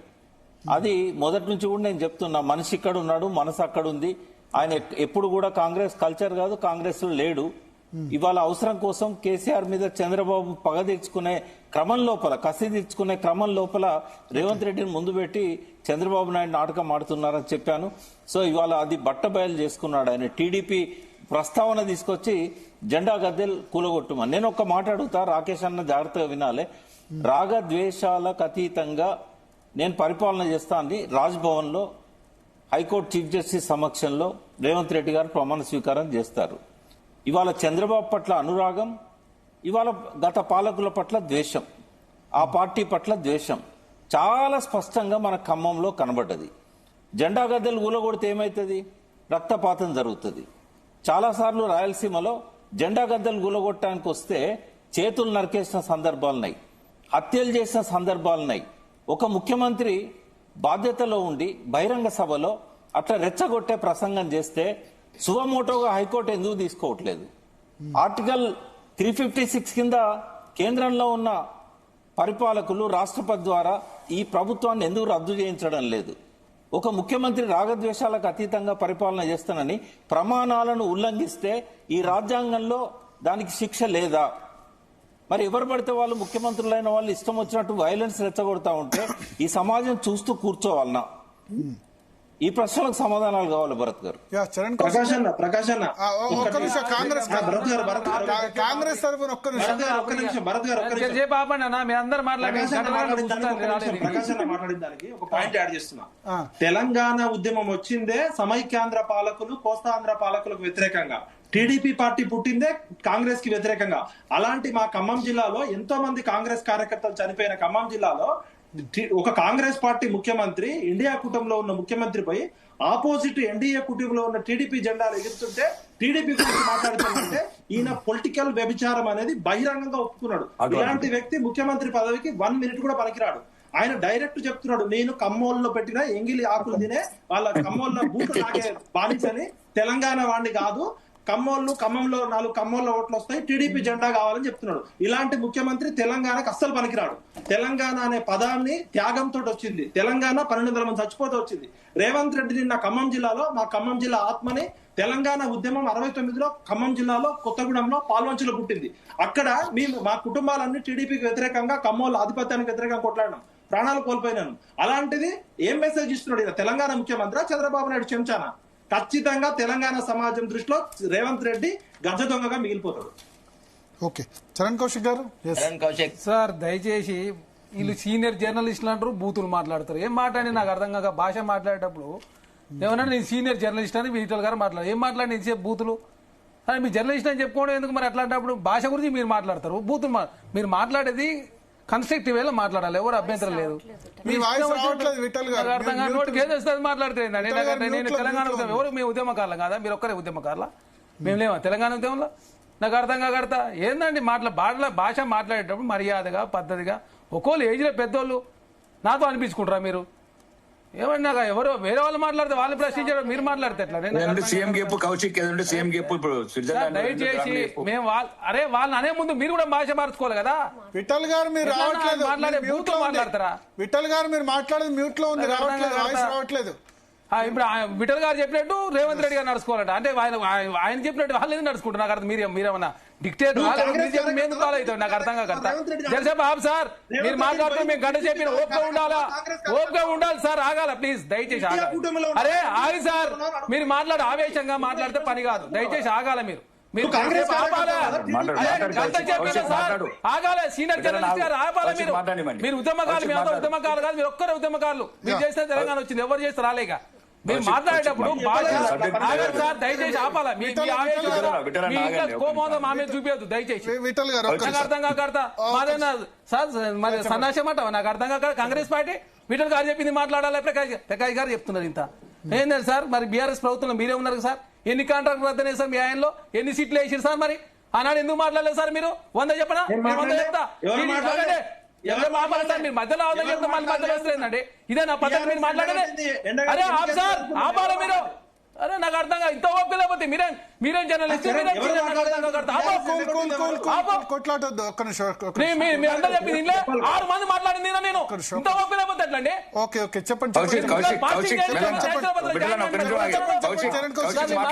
మధ్య రావద్దు ఎవరు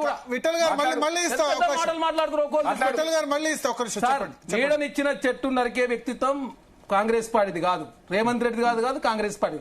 నీడనిచ్చిన టీడీపీని నరికిరని చెప్పేసి మీరు రాజకీయ స్టేట్మెంట్ ఇచ్చింది సార్. మాది పత్తు రాజకీయ పార్టీ, మీకు వచ్చిన నష్టం ఏందా? నాకు అర్థం కాకడతా. ఖమ్మంలో మేము మాట్లాడినాం, టీడీపీని నాశనం చేసిన వాళ్ళు, టీడీపీని మొత్తం సర్వనాశనం చేసిన వాళ్ళు దిమ్మలు కూర్చోన్నారు. మేము స్టేట్మెంట్ ఇస్తే మీకు వచ్చిన దిమ్మలు కూర్చోంటే తప్పు కదా? ముఖ్యమంత్రి దిమ్మలు కూర్చోంటే రేపు వాళ్ళు కేసీఆర్ వచ్చి కాంగ్రెస్ సార్ మరి ఎందుకు మాట్లాడలేదు? మీరు జగన్మోహన్ రెడ్డి సమైక్యవాది తీసుకొచ్చి దిమ్మలు కూర్చోండి సార్. ఏమన్నా చేసుకోండి కానీ ఒక పార్టీ ఒక ముఖ్యమంత్రిగా ఉండి ఇంకో పార్టీ దిమ్మలు కూర్చోండి తప్పు. పాకిస్తాన్ అని పోల్చి సార్ బండి సంజయ్ గారు దిమ్మలు కూర్చోండి అంటే పాకిస్తాన్ విమర్శలు వేరు, దిమ్మలు కూర్చోండి అంటే వేరు. బ్రిటిష్ జనతా పార్టీ అంటే భారతీయ జనతా బాధపడతారు. కాంగ్రెస్ టీఆర్ఎస్ దిమ్మలు కూలిస్తే టీఆర్ఎస్ పోతారు. భారతదేశం శత్రుదేశం బ్రిటిష్ చెప్పండి కాదు. పాకిస్తాన్ భారతదేశానికి శత్రుదేశం పాకిస్తాన్ అనేది. పాకిస్తాన్ తో కాంగ్రెస్ పార్టీని పోలిస్తే మాత్రం వాళ్ళు చేసింది కరెక్ట్. ఇక కేసీఆర్ గారు చేసిన ప్రగతి భవన్ కు సమైక్యవాది జగన్మోహన్ రెడ్డి పిలిపిస్తే కరెక్ట్, రోజు ఇంటికి పోయిన పంచమన్న పరమనాలు తింటే కరెక్ట్, పోతురాడు ఒక్క పెరిగితే కరెక్ట్. ఏమన్నా అర్థం ఉందా? అదే కలకుల కవిత గారు మాట్లాడారు కదా, 1923 ప్రాంతంలో ప్రారంభించిన మెగా కృష్ణారెడ్డి గారు ఈ రోజు పోర్సు జాబితాలకు వచ్చిందని చెప్పి కలకుల కవిత గారు మాట్లాడారు కదా. బీఆర్ఎస్ పార్టీ సమానం చెప్పలేక ఒకటినే కాంగ్రెస్ పార్టీ బట్టగాల్చి మీద ఇస్తున్నా, మీ పార్టీలో 100 ఉన్నాయి. కలకుల కవిత గారు చెప్పారు, ఎమ్మెల్సీగా ఉన్నా ఎంపీగా ఉన్నా తనే చెప్పింది కదా, కాళేశ్వరం అవినీతి జరిగింది, హరీష్ రావు గారు అవినీతి చేసిండు, ఫోన్ ట్యాపింగ్ పాల్పడ్డాడు. ఒకటే రెండా వాళ్ళ ఆయన ఎన్ని సీట్లు వేసి సార్? వీళ్ళు పెద్ద కాంగ్రెస్ పార్టీ ఒకటే సీట్లు వేసినట్టు, కాంగ్రెస్ పార్టీ టెండర్ రద్దు చేసినట్టు, భారతీయ జనతా పార్టీ ఎన్ని సీట్లు వేసిరు? ఎన్ని ఈడీ సిబిఐ కేసు 25 మీద కేసులు అయితే భారతీయ జనతా పోయిన 23 మంది clean city sir, CBI ED income tax. మరి ఆ భారతీయ జనతా పార్టీ చేస్తే కరెక్ట్, బీఆర్ఎస్ పార్టీలు చేస్తే కరెక్ట్, కాంగ్రెస్ పార్టీ టెండర్ రద్దు చేస్తే మాత్రం అవినీతి జరిగింది కాబట్టి టెండర్ అంటే ఏబిఎన్ ఎన్టీవీ చెప్పింది కరెక్ట్ అయితే మీరు ఒప్పుకుంటారా? మరి రేపు మీ మీద కూడా రాస్తే అది కరెక్ట్ అయిపోతా? నాకు అర్థం అంటే ఏది పడితే అది టీవీ ఛానల్ రాసింది కరెక్ట్, కాంగ్రెస్ పార్టీ చేసింది తప్పని చెప్పేసి మీరు దయచేసి మా కాంగ్రెస్ పార్టీగా తెలంగాణ రాష్ట్రంలో ఆరోపణలు వచ్చినాయి. ఆంధ్రజ్యోతి కథనాన్ని ఖండిస్తున్నారు సార్. ముఖ్యమంత్రి గారు ఖండించి మేము కూడా ఖండిస్తూనే ఉన్నాం, దాన్ని మేము సమర్థించినామా? ముఖ్యమంత్రి గారు నిన్న చాలా మీ పంచాయతీ మాకు దయచేసి ఆపాదించని చెప్పి మాట్లాడారు. ఇంకోటి సార్, వీళ్ళు కమ్యూనిస్ట్ పార్టీకి కాంగ్రెస్ పార్టీ వ్యతిరేకంగా కమ్యూనిస్ట్ పార్టీ పుట్టింది దేశంలో. మరి యూపీఏ గవర్నమెంట్ లో కమ్యూనిస్ట్ పార్టీ కాంగ్రెస్ పార్టీ మద్దతు ఇచ్చింది కదా సార్. రాజకీయాల్లో శాస్త్ర శత్రువు శాస్త్ర మిత్రులు ఉండరు, దయచేసి అర్థం చేసుకోవాలా. 2014లో చంద్రబాబు నాయుడు గారు బీజేపీతో పొత్తు పెట్టుకుండు, 19 కోసారి పొత్తు పెట్టుకోలేదు, మళ్ళీ 24 కోసం ఎట్లా పొత్తు పెట్టుకుండు? రాజకీయాలు ఏదైనా సాధ్యమే కదా. జనతాదళ సెక్యులర్ పార్టీ ఏంటి సార్? అదే మహబూబా ముక్తి జమ్మూ కాశ్మీర్ లో ఆమె ఏ సిద్ధాంతం సార్? ఆమె మద్దతు లేదు భారతీయ జనతా పార్టీ. నాకు అర్థం ఎంఐఎం పార్టీకి మహారాష్ట్రలో మొన్న మున్సిపల్ ఎలక్షన్ లో ఒక మున్సిపల్లో ఎంఐఎం పార్టీ మద్దతు ఇస్తే భారతీయ జనతా మున్సిపల్ చైర్మన్ అయ్యాడు. మీరు రాజకీయాల గురించి మాట్లాడే సీనియర్లు అని చెప్తారు, జర్నలిస్ట్ అని చెప్తారు, అన్ని అబద్ధాలు ప్రచారం చేస్తున్నారు, నోటికి ఏదో బూతులు మాట్లాడతారు. నాకు అర్థం సబ్జెక్ట్ మాట్లాడండి. మీరు సబ్జెక్ట్ మాట్లాడితే భారతీయ జనతా పార్టీ ఏం చేసింది, కాంగ్రెస్ పార్టీ ఏం చేసింది? అదే ప్రజాప్రభుత్వంలో కనీసం జరిగిన అవినీతి మీద మాట్లాడతాను స్వేచ్ఛ ఉంది సార్. ఆనాడు స్వేచ్ఛ ఉందండి, నాకు అర్థం కాకడతా ఆ కలముల గారి మాటలకు సమానం చెప్పిన పరిస్థితిలో బీఆర్ఎస్ పార్టీ చెప్పండి, హరీష్ రావు గారు మాట్లాడాలని చెప్పాలా, బీఆర్ఎస్ పార్టీ కేసీఆర్ గారు మాట్లాడాలని చెప్పాలా, కేటీఆర్ గారు మాట్లాడాలని చెప్పాలి కదా. అదే అల్లుడు పోటీ ట్యాపింగ్ చేసిన కలముల గారు అడుగుతున్నారు, మరి ప్రకాష్ గారు సమానం చెప్పాలి కదా మీరు. నాకు అర్థం కాకడతా మీరు నాకు ఆనాడు ఏపీఎన్ మీద బ్యాన్ చేసారు, టీవీ9 బ్యాన్ చేసారు, వెలుగు V6 బ్యాన్ చేసి, మరి కేసీఆర్ గారు మీరు ఎందుకో మాట్లాడలేదు మీరంతా? అలాంటి ఎంతమంది అరెస్ట్ చేశారండి? రఘు గారు చేశారు, తిరుమల మల్లన్న చేశారు, రవిప్రకాష్ గారు చేశారు, వీళ్ళంతా అరెస్ట్. మరి అవన్నీ అరెస్టులు కావా? అదే ఒట్టే ఏది పడుతుంది నోటి కోసం మాట్లాడితే ఎట్లయితుంది? మీరు సీనియర్ జర్నలిస్టులు అని నాకు అర్థం కాదు.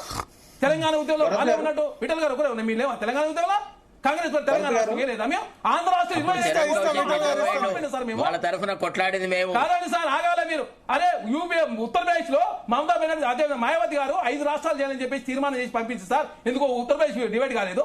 కాంగ్రెస్ పార్టీ తెలంగాణ ఇచ్చి ఆంధ్రలో 25 ఎంపీలు కోల్పోయింది. మేము ఆంధ్రలో సర్వనాశనం అయిపోయింది కాంగ్రెస్ పార్టీ. మరి మీరేదో పెద్ద ఏదో ఇక మీ వల్లనే మొత్తం జరిగిపోయింది, మీరు ఏదో ఓట్లు వేసి కాంగ్రెస్ పార్టీ అధికారంలోకి వచ్చిన మాట్లాడతారు. నాకు అర్థం కాదు.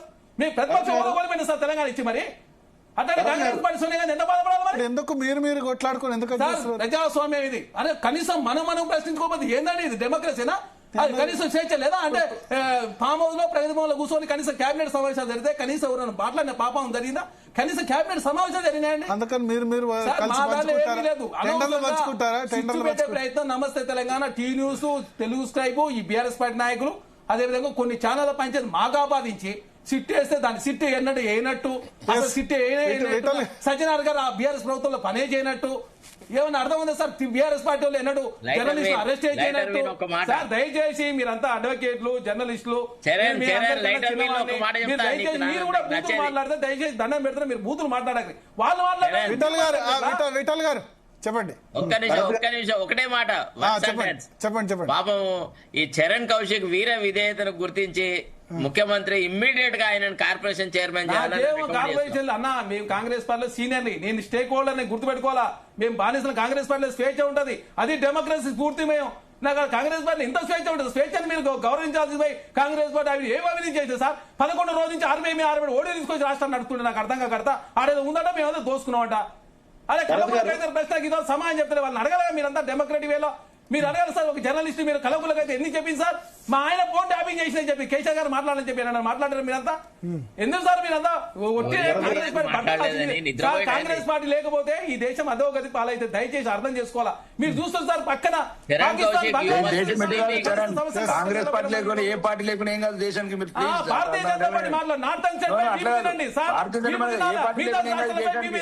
మీరు 25 మీద ఈడీ సిబిఐ కేసులు అయితే భారతీయ జనతా పార్టీ ఆయన 22 రాష్ట్రాలకి పరిమితమైన కాంగ్రెస్ పార్టీ బలంగా రావాలని కోరుకుంటున్నాం. బలమైన ప్రతిపక్షం కాదండి, మీరు అంతా రాహుల్ గాంధీ నాయకత్వం ఉండకూడదు. దయచేసి మీరు ఇదే కాంగ్రెస్ మీరు బలం మాత్రం ఉండాలి, పెళ్లి చేసుకోవద్దు. బలమైన ముస్లింలని ప్రతిపక్షం భారతీయ జనతా పార్టీ ఉండాలి. దానికి రాహుల్ గాంధీ ముస్లింలని మాత్రం పెళ్లి నాయకత్వం చేసుకోవద్దు, మిగతా వాళ్ళు మాత్రం పెళ్లి చేసుకోవద్దు. దేశం మీద అభిమానం లేదు. ఎంతమంది వారసత్వం ఉంది మీ పార్టీలో? దేశ ప్రజలకు ఎంతమంది అభిమానం సిబిఐ కేసులు నాయకత్వం మీ పార్టీలో? ఉండకూడదు. దేశంలో ఏ పార్టీ అయినా. ఎందుకు సార్ నాకు అర్థం చర్చ చేద్దాం. ఎస్ విఠల్ గారు చర్చ చేద్దాం అన్నిటి మీద. ఒక్క నిమిషం విఠల్ గారు. ఎస్ విఠల్ గారు అది చెప్పండి. కాదు మీ సార్, కేంద్రానికి భరత్ జమా గారు, పైసలు తెచ్చిరా? ఒక్క నిమిషం విఠల్ గారు. అరాచకాల మీరు మీద 4,23,000 కోట్ల రూపాయలు కేంద్రానికి ట్యాక్స్ కౌశిక్ కడితే ఎక్కడ మాకు ఉన్నాడు? ఇచ్చింది 1,23,000. సరే అది వేరే టాపిక్ లేదు. ఒక్క నిమిషం. 2.2 శాతం Where was ఇచ్చింది Charan మరి. Kaushik? దాని మీద మాట్లాడరు. BRS and their autocratic rule. Yes Vithal garu చెప్పండి. భరత్ గారు, ఇప్పుడు విఠల్. చర్చ ముఖ్య ఉద్దేశము తెలంగాణ ప్రజల ఆస్తి బొగ్గు బాయిల్లో స్కాములు, టెండర్లలో స్కామ్ జరిగింది అని మేము గతంలో శ్రీధర్ గారి మీద చెప్పినాము. ఇప్పుడు చరణ్ కౌశిక్ గారిని రిక్వెస్ట్ చేస్తున్నాము.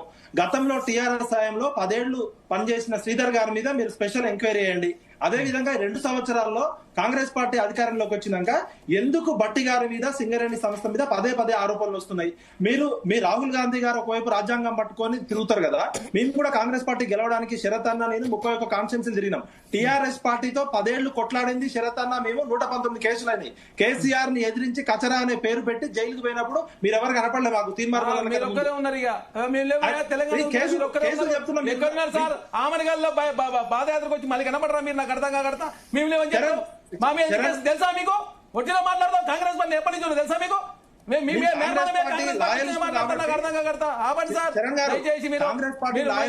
చెప్పదు మీరు. దయచేసి మీరు ఎక్కడో కూర్చొని కాంగ్రెస్ పార్టీ మీ మేరమాన మీదే వచ్చింది. మీరు 40 లక్షల మంది కార్యకర్తలు మా పార్టీకి ఎవరుకున్నారు మీరు? మీ మేరమాన మేమంతా. చరణ్ గారు, టీఆర్ఎస్ పార్టీ దయచేసి ఉందని ఏది పడితే దయచేసి మానుకోవాలి. మీరు అందరూ చెప్పే పాయింట్ ఏది పడితే మాట్లాడతారు. నాకు అర్థం కాకడతా. చరణ్ గారు, మీరు ఒక్కరే తెలంగాణ ఉద్యోగం చేసి వచ్చిన అది మీ ఉత్తరప్రదేశ్ ఎందుకు ఇయ్యలేదు మాయావతి గారు? మేము కాంగ్రెస్ పార్టీ త్యాగం చేసిందండి. మేము మా ప్రతిపక్షంలో పోయింది కాంగ్రెస్ పార్టీ. నాకు అర్థం కాకడతా. మేమంతా మా మీద కేసులు మళ్ళీ మాట్లాడడం, మర్యాద మాట్లాడి నేర్చుకోండి. మీరు కూడా భరత్ గారు, మీరు తెలంగాణ ఉద్యోగంలో మమ్మల్ని అవమానిస్తాం. మరి మీరు కనబడలేదు. మీరు టీఆర్ఎస్ పార్టీ ఆయన వర్షన్ వినండి.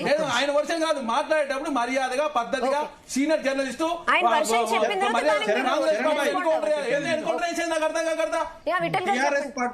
టీఆర్ఎస్ పార్టీ ఆయంలో గత 10 ఏళ్లలో స్కాముల మీద ఎందుకు మనం ఎంక్వైరీ చేయకూడదు? మీరు ముఖ్యమంత్రి రేవంత్ రెడ్డి గారికి చెప్పండి.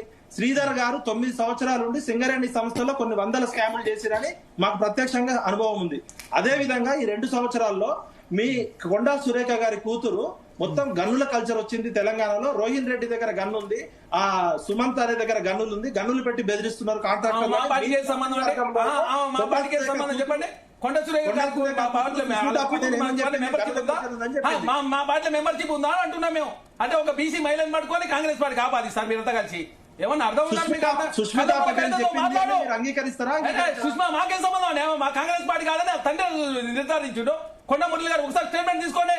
కాంగ్రెస్ పార్టీకి సంబంధం లేదు. ఆమె వ్యాఖ్యలు నేను చూడని చెప్పి వాళ్ళు ఖండించిన తర్వాత మీరు కలపూలకు అయితే నుంచి మాట్లాడుతున్నారు. ప్రభుత్వంలో ఉన్నామా మాట్లాడుతున్నామో అది కరెక్ట్. కొండశ్రీ గారి కూతురు మాట్లాడితే తప్పైతే మాకు ఆపాదిస్తారు. మీరు తీసుకొచ్చి ఒక బీసీ మహిళ. మరి సింగరేణిలో టీఆర్ఎస్ సాయంలో జరిగిన స్కాముల మీద మీరు ఎందుకు విచారణ చేయాలి?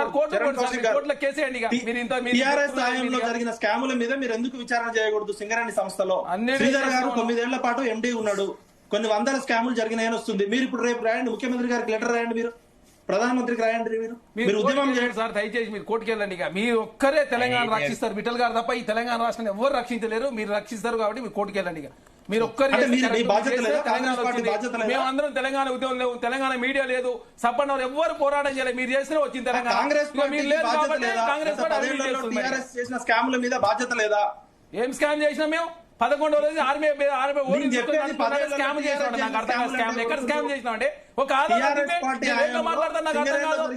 తెలంగాణ రాష్ట్రంలో కాంగ్రెస్ ప్రభుత్వం మీరు స్కామ్ చేసిన టీజీపీఎస్ ఇప్పుడు రాజకీయ పునరావాసం కోసం వాళ్ళు వాడుకోరు. 11 పేపర్లు లీక్ అయినప్పుడు ఎవరైనా పట్టుకోలేదా మీరందరూ కలిసి? టీఆర్ఎస్ పార్టీ హయాంలో సింగరేణి సంస్థలో జరిగిన స్కాముల మీద మీరు ఎందుకు విచారణ చేపట్టారు?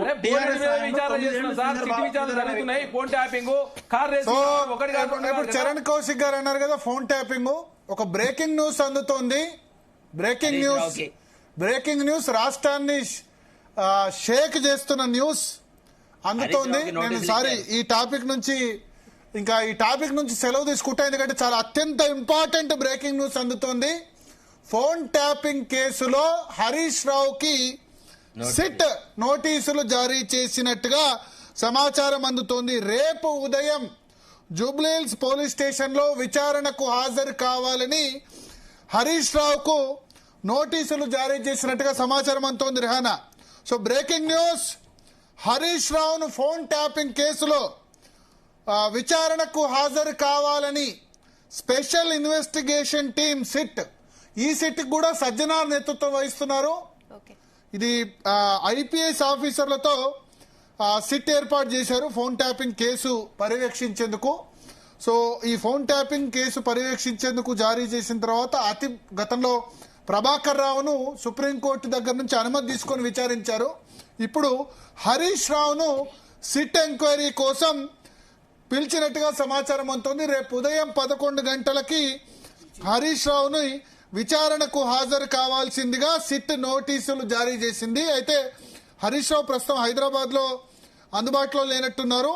మరి కాసేపట్లో ఆయన పత్రికా ప్రకటన కూడా రిలీజ్ చేయబోతున్నారు. సిట్ నోటీసుల మీద హాజరు కావడానికి కొంత సమయం హరీష్ రావు అడిగే అవకాశం ఉన్నట్టుగా తెలుస్తోంది. ఎందుకంటే ఈ ఫోన్ ట్యాపింగ్ కు సంబంధించి మొన్ననే సుప్రీంకోర్టు ఒక కేసులో హరీష్ రావుని ఎంక్వైరీ చేయడాన్ని వ్యతిరేకిస్తూ పంజాగుట్ట పోలీసులు ఒక కేసు ఫైల్ చేశారు ఫోన్ ట్యాపింగ్ వ్యవహారంలో. దాన్ని సుప్రీంకోర్టు కొట్టేసింది. హరీష్ రావుని ఎంక్వైరీ చేయాల్సిన అవసరం లేదు అని సుప్రీంకోర్టు చెప్పింది. మరి ఇప్పుడు ఏ నిబంధనల ప్రకారం సిట్టు నోటీసులు ఇచ్చింది అనేది చూడాల్సింది. రేపు ఉదయం 11 గంటలకు జూబ్లీహిల్స్ పోలీస్ స్టేషన్ లో సిట్ ఎంక్వైరీ ముందు హాజరు కావాలి అని చెప్పి